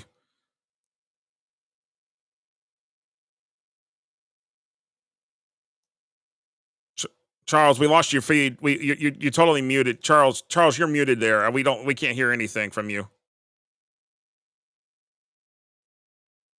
We just totally lost your feed. No, we can't hear you. I'm gonna have to pull off the screen and yeah.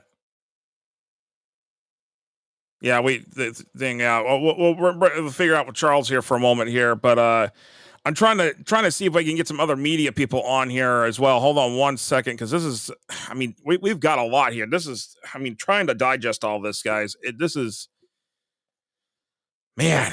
I'm telling you, I had to try to figure out what happened here with all this. I'm so confused still. I'm confused, very much confused. And yes, yeah, this let me see, Charles. See if we got Charles back on here. Charles, yes, you there? Yes, sir. Okay, good. See if we got Charles back on here. Okay, Charles, I don't know if you're playing it somewhere else. You might want to mute that. It's pretty fitting feedback. Oh yeah, so sorry about that.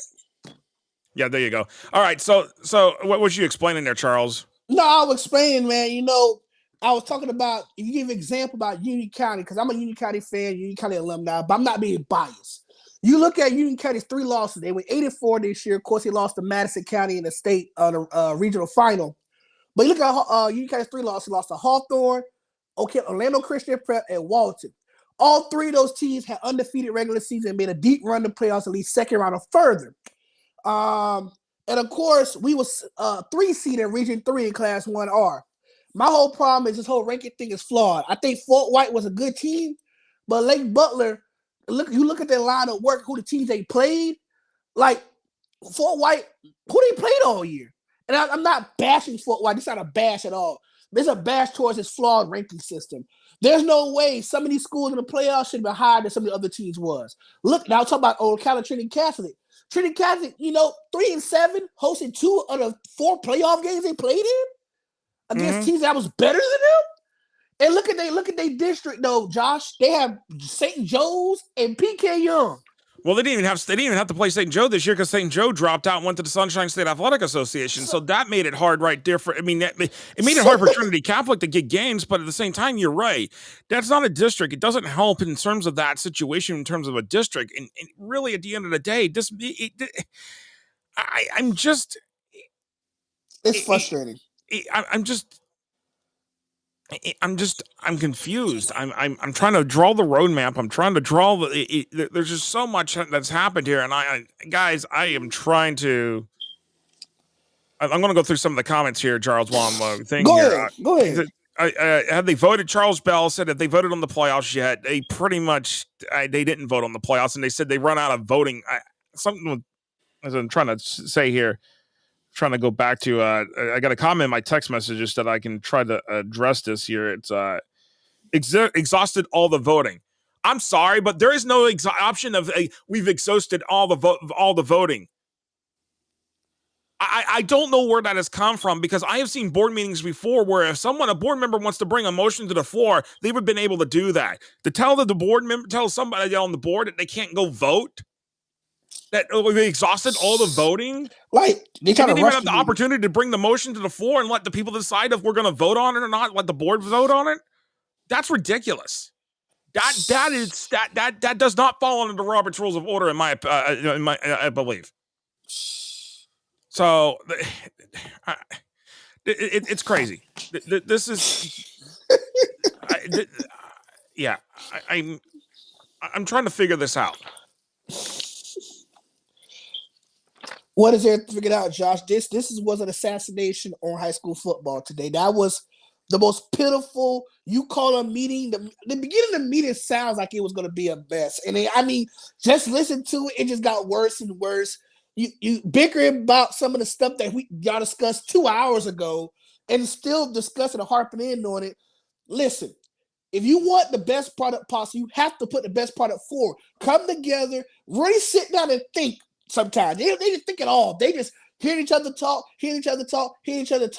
but y'all back and forth about the same stuff that y'all already know what the problem is. Work on the situation. If you want to keep the original format, tweak it. Get it right. Make it perfect where everybody can come to agreement about.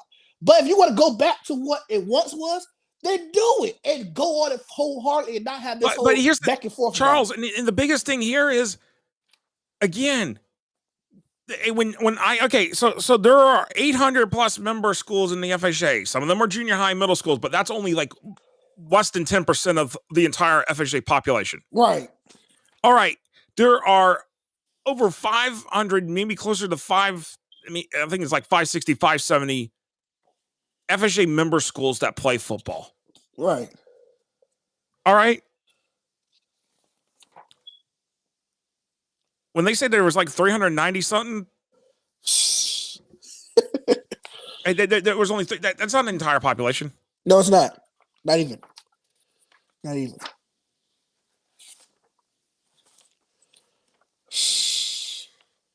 So, I'm just so over it today. They got something accomplished, but the job was to complete the whole proposal. The whole proposal wasn't accomplished. Just part of it got accomplished. It just man. Yeah. No. But no, Charles, I definitely appreciate taking a couple minutes of your time to give us your thoughts and opinion, and we'll circle back to you later on and everything, and then we're gonna get some of these comments in and try to get them in because there's a lot here sitting in the chat. Oh yeah. But appreciate it. Continue watching here. We'll definitely have more with everybody around, but appreciate it, Charles. I appreciate you having me on. All right. So, guys, this is what we're trying to think. Question. So, are they using the Max Press ranking next year? You know what? This is a good question here. Question. So, they are using the Max Press ranking next year, the FHSAA ranking. I don't even know what we're using right now. I'm so confused. And I'm just I just don't know what's gonna happen next. I just feel like really in all of this, I'm just so confused. I'm trying to understand what I'm still trying to grasp what we have done, what has happened here, everything that really is. Oh yeah. I'm going to bring up I got a tweet here that I'm going to read off from Coach Frank Beasley at Choctaw, who, let me see. Hold on one second. Let me put up a.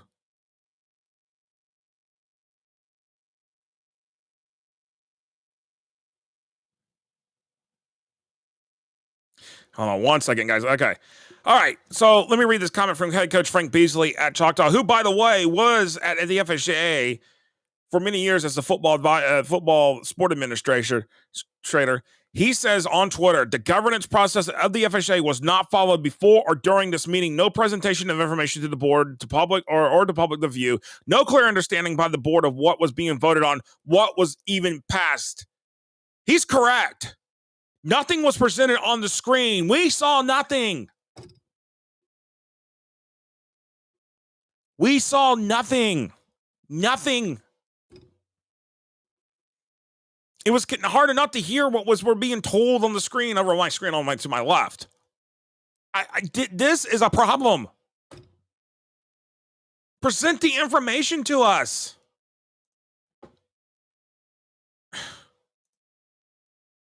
So, I mean, honestly, to present the information to us. I mean, honestly, that's what we want.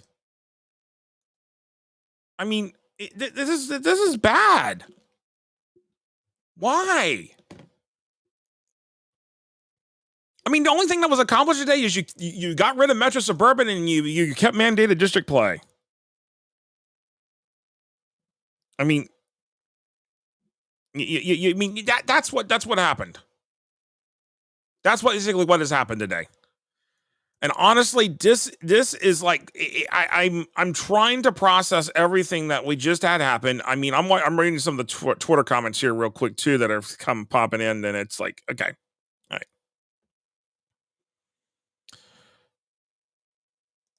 Someone asked, "What's the process for them to override?" Zach Polk, what's the process to override what has been done here today? Go back and vote and override it. That's what That's what you have to do. Robert's Rules of Order says that. If you want to vote it, you have to go back and vote it to take it out. So that's basically how they were going to have to do it.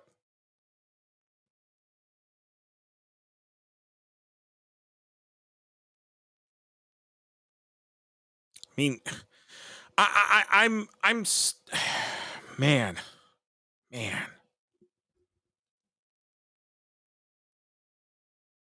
I'm just so I'm trying to digest all this. Okay, Joseph Mandula asked, when could the next meeting take place?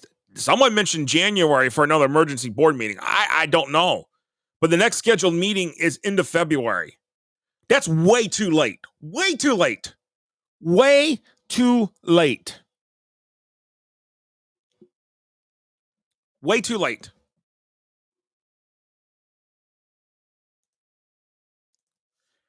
How do you become a board member? Well, that's a good question. It's either you're appointed by the governor as one of the 8 board members, or you're elected as one of the other 4 by the FHSAA membership. It used to be 16 board members. One was appointed, was the FLDOE representative, and then then 2 was appointed by the Florida Department of Education as well. So then the rest were voted upon by the FHSAA membership, or selected by the groups that were considered to be the stakeholders by that, including superintendent, school board members, private schools, public schools. Yeah. That's how it's done. Oh, no, we don't want to display that one. I know some of this is some of y'all want to say you need new board members. I'm not gonna sit there and say yes or no. I'm just gonna stay neutral on that point for right this second, because that's not my shot call, and it's none of our shot calls at the end of the day. I know y'all got opinions. Y'all know a lot of y'all are heated about this. You were either for this or you were for not for it. I mean, the open division definitely tabled today. So this is, man, and there's been so many comments, and I'm trying to go through all these comments. Some of them are worth putting up. Some of them are not. I'm just trying to, yeah. I'm just trying to go back through some of the comments here in the last few minutes, because there's been quite a few here. All right. Wow. I'm telling y'all, this meeting, all of this, it was so confusing. There was a lot of disorganization. There was nothing. I'm just, end of the day, I felt like there could have been done. This could have been done so much better. Honestly, this meeting should have been done in person at the FHSAA office right here in my own backyard, Gainesville. It should have been done in person. Should have been done the live stream as well, like they did. But man, this is a mess, a massive mess that I don't know how teams are going to react to this once they see what the new districts look like. If the districts for football, I really hope it's not 16 districts per classification. I really hope that they actually go to 12. But if it's 16 districts per classification, 1A through 7A, there is going to be a lot of problems. I'm telling you that right now, there will be a lot of problems.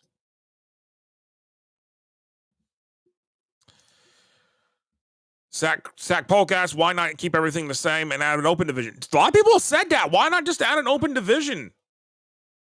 But there would have been needed modifications to Metro Suburban. And Carrie Reeder says, why did they not tweak Metro Suburban classification? I don't know.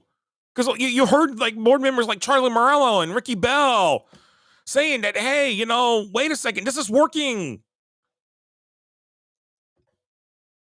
Yeah. And Joseph Manila says, Josh, one of the many things I didn't understand was how a region would be affected if a number 1 seed was an open division. Would the 19th get bumped up? Any insight? Yes, the 19th would have gotten bumped up. The teams would have ball bumped up one. So that's what would have happened. Those teams would have bumped up one. So that I can ask you that on that one. Would you have had to play 12 games? No. What would have happened is that it would have been 8 games. Then you would have had to keep the last 2 weeks of the season open in order to put the district tournament together, which I don't think that is happening now. I really need some better clarification of what happened. I mean, I'm trying to understand exactly what thing. So hold on, I'm having a little trouble here with the chat feed today. It's just very, very touchy in terms of trying to bring up some of the comments. And let's see here. Yeah. Let's see. Charles Carr's asking, we're only fair competition. Yeah, you're right. Everybody is asking for fair competition. And going to Tay, Natty Champ, Lewis here. He says, so when will new district alignments be announced? That's possibly we could see that sometime next week. Because now they have the mandate sitting in hand to go to 1A through 7A plus rural. They can do that, and they can go and get the district assignments out. Rural would still have no districts. So rural would still have no districts. Oh, to answer your question, Electoral Prep, it would still be 10 games. So you would schedule 8 plus. So then you have the weeks 10 and 11 would be open. That would have been that district tournament, but I don't think they're going to that district tournament here. I don't think this is going to that case. I don't think that's what's happening. So district mandated district play will be required in football. And I think it will be the 10 game, so that through the 10 games, you have the district games plus your non-district schedule. So who's benefiting from this? Is it isn't 95% of the school who's getting them? That's a good question.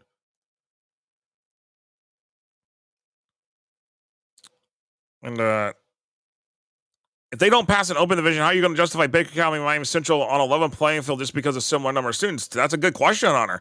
We had this question a couple of years ago when Miami Central had to play Baker County, and Miami Central hosted Baker County in the state semifinals 2 years ago. We had to answer that question. So, yes, rolling through here. Don Durant says, he says it's hard to really decide how any proposal works. They don't give it more than a year before they change it. Thank you. Thank you. Thank you. I agree. I agree right there with you. Man.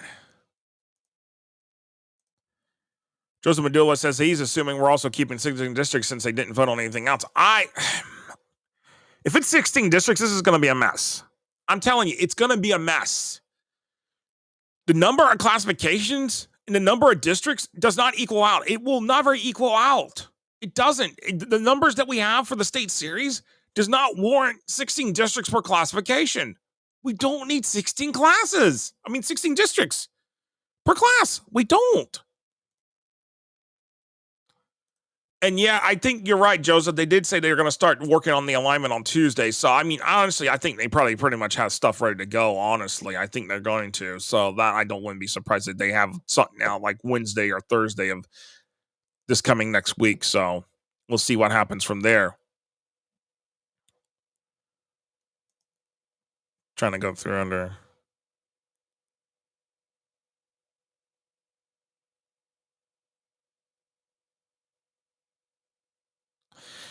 Yeah, I'm trying to answer some of these questions. Some of these questions I can't answer. Some of the comments that you're popping up, there's just no way I can bring them into the stream here. But this is,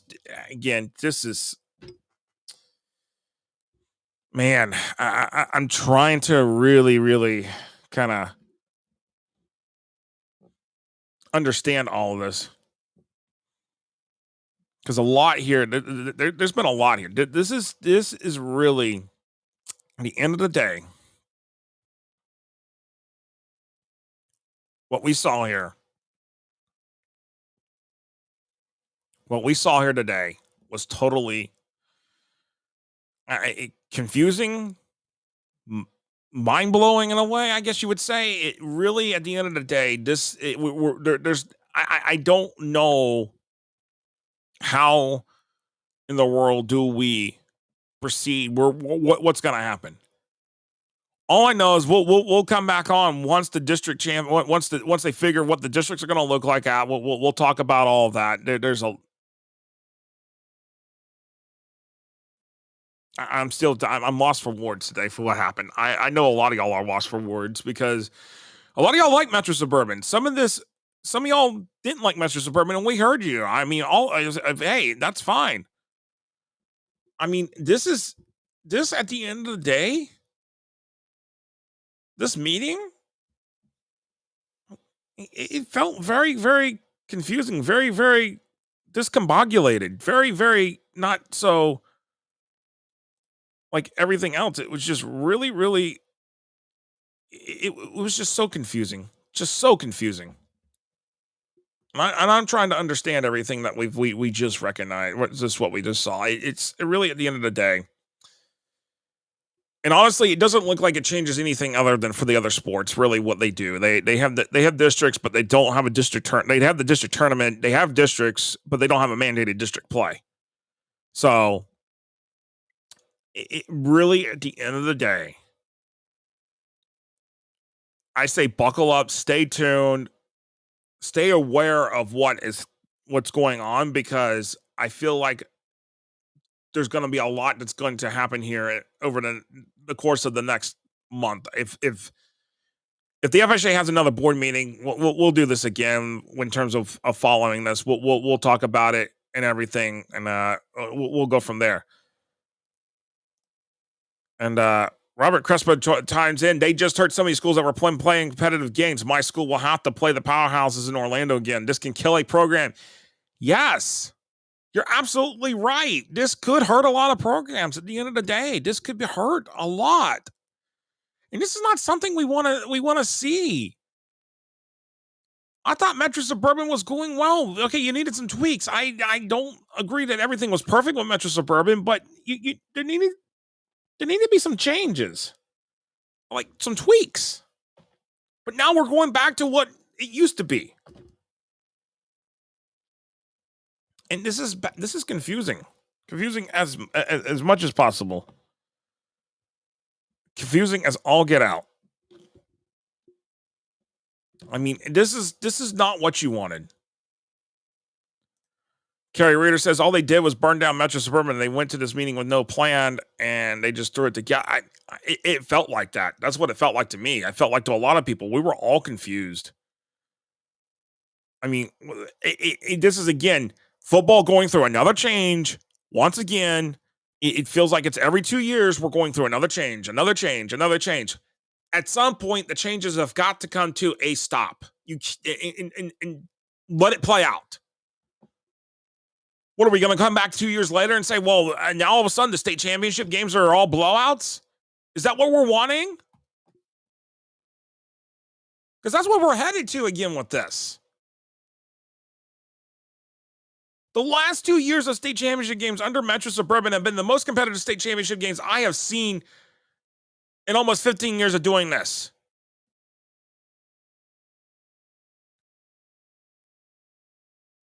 $15 years. And we had some of the most competitive state championship games across the board. Now it's gone. Now it's gone. So yeah.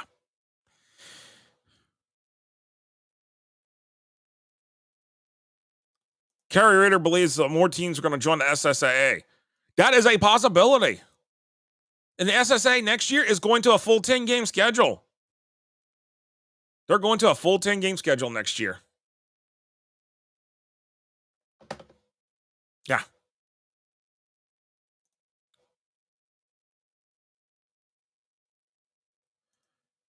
Joseph Medulla says, I was in favor of Metro Suburban with Tweak and the Champs playing each other. Oh, I mean, there you go.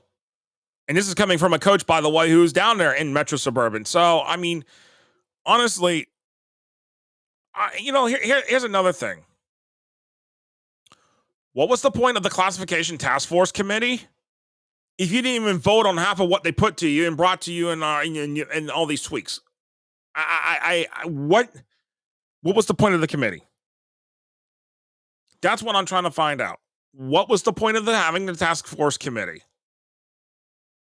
If their work, their hours they put into this was not even considered.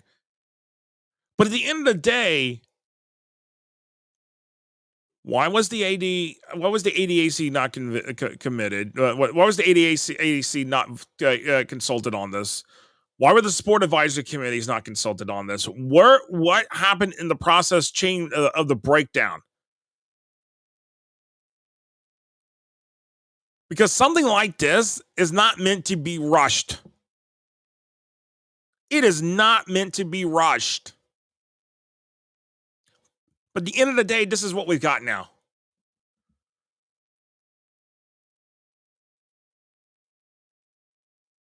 This is what we've got.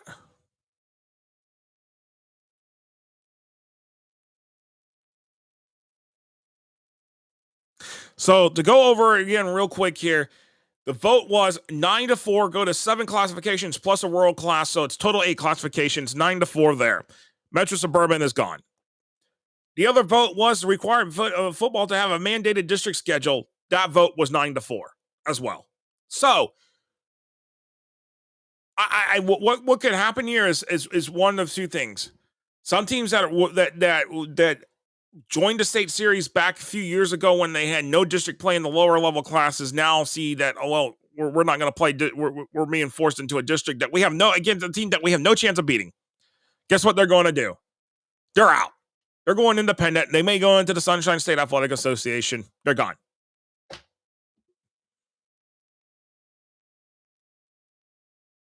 Honestly, Some classifications is actually 7 too many for this state.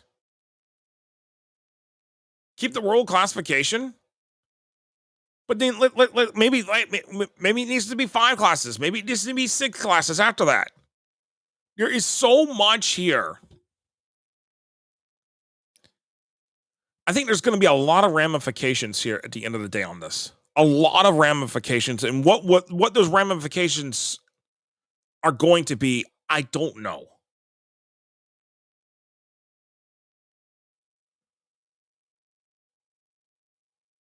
And that is the problem that I think we have got to we're going to have to watch. We're going to have to watch and see how this all unfolds.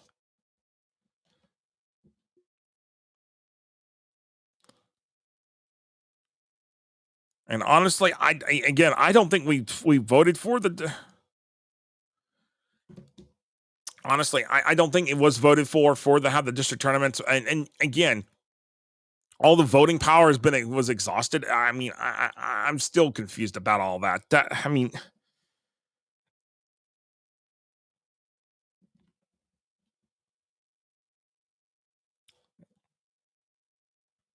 and I'm trying to get it down to, because I've got coaches actually texting me here as we're actually still talking here. This is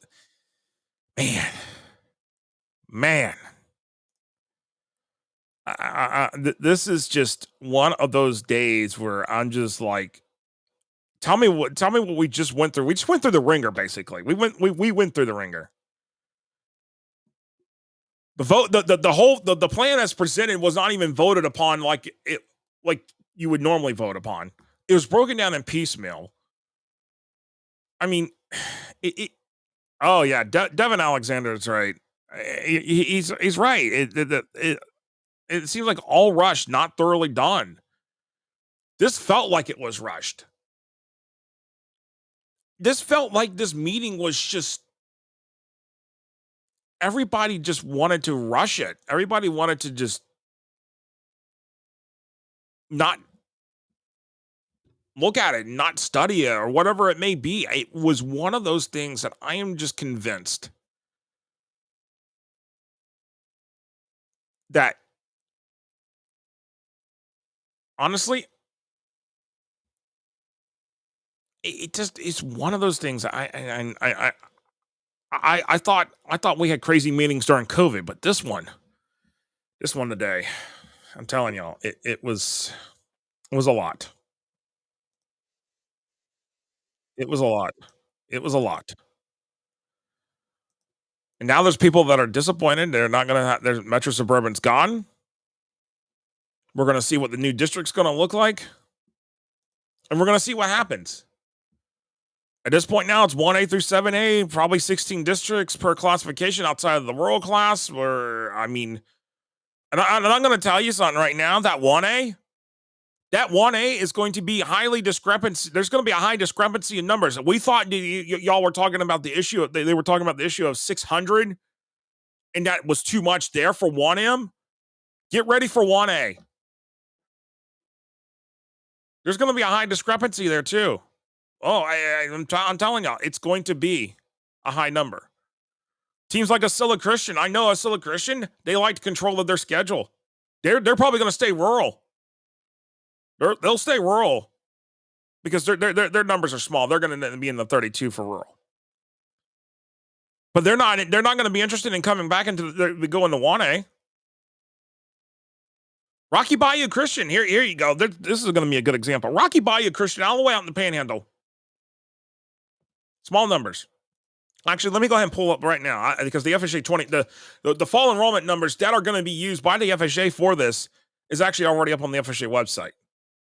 So yes, we have the school enrollment participation numbers. I can pull those up right now. The 2023 enrollment numbers, they're sitting right here. I'm going to pull it up here. Let's go over Rocky Bayou Christian. Let's go ahead and do that. Rocky Bayou 248. Rocky Bayou Christian could be, I mean, again, they played in the district with North Florida Christian and a couple other schools. Rocky Bayou Carrie Reader, you're saying Rocky Bayou Christian is 522, but that might be the overall school number, but we're talking in the 9 through 12 numbers. So we have to keep that in mind. And this is only the 9 through 12 number for Rocky Bayou Christian. So Rocky Bayou Christian turned in 248 for their 9 through 12 numbers. They could be a team like they could look at the whole 1A and be like, you know what? There's no way we're going to be competitive in this. We're not, if they make the playoffs, say they have a good year, say they have a strong year. That's what could happen. You think a team like Mount Dora Christian's coming back in? No, they're not. There are going to be some teams that are going to leave the FHSAA and go to the SSAA. I can see that happening. As much as I don't want to see that happen, it's going to happen.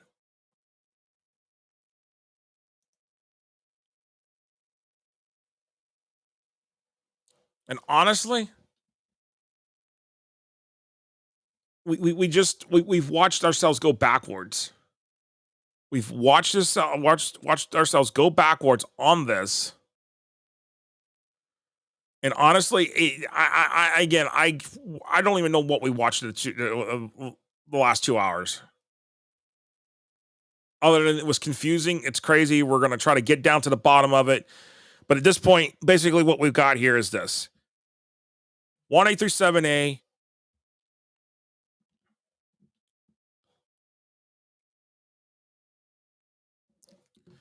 One A through 7. So recapping real quick. 1A through 7A, rural, that was what's voted on, 9-4.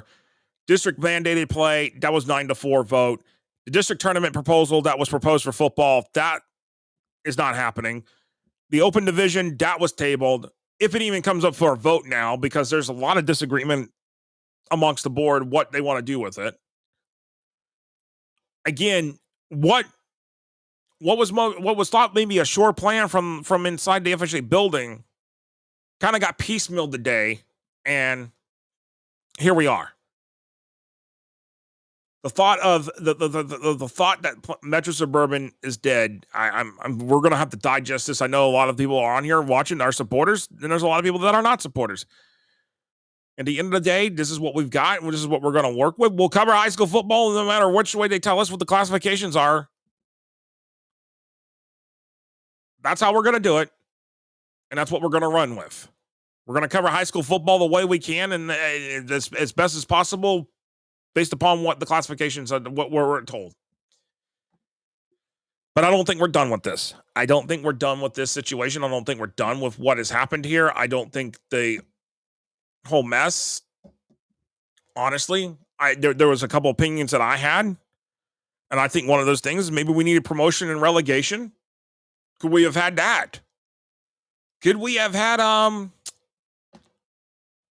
maybe after winning so many state championships, you're bumped up a classification. There's other states that do that. All right, you win 2-3 years straight. All right, you're into the next classification. All right, you win that next classification 2-3 years in a row. Well, you're going up.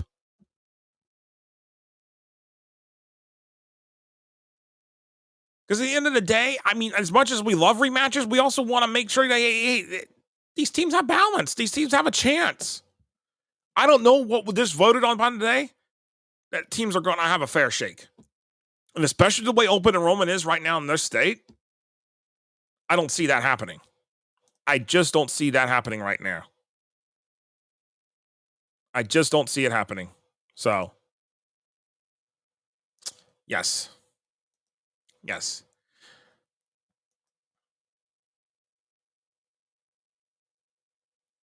So, and this again, I appreciate everybody having been watching here for the last 3 hours. This has been really interesting. A lot of comments, a lot of questions, a lot of unknowns, a lot that I just, there's a lot there. There's a lot there, and I just don't know how we're going to process and digest this. So, with that said, we're going to sign it off here in right here in the next 60 seconds here. Yes. Because again, we're just going to have to keep digesting, and we'll talk about this more on the upcoming shows with our shows as we come back to the regional shows here over in about a couple weeks' time. looking at after New Year, we'll come back and we'll have the regional shows, the blitz shows that we've had. And we'll discuss all the breakdowns and everything. And Merry Christmas, Happy Hanukkah to everybody. Happy New Year's. Well, we'll have one more show break down everything from the state championship games tomorrow night. What we saw. I'll play all the coaches' interviews I did with every single state championship winning coach. We'll do that tomorrow night at 8 o'clock. And then we'll get ready and we'll come back after New Year's and we'll have more football and we'll get ready for flag football season 2. So appreciate everybody joining us here on FortHSFootball.com and all the social media platforms. You've been watching this watch party of the FHSAA Board of Directors meeting over the last 3 hours. We appreciate everybody that's tuned in. Merry Christmas, Happy Hanukkah, Happy New Year to all of you. We appreciate it. Have a good one.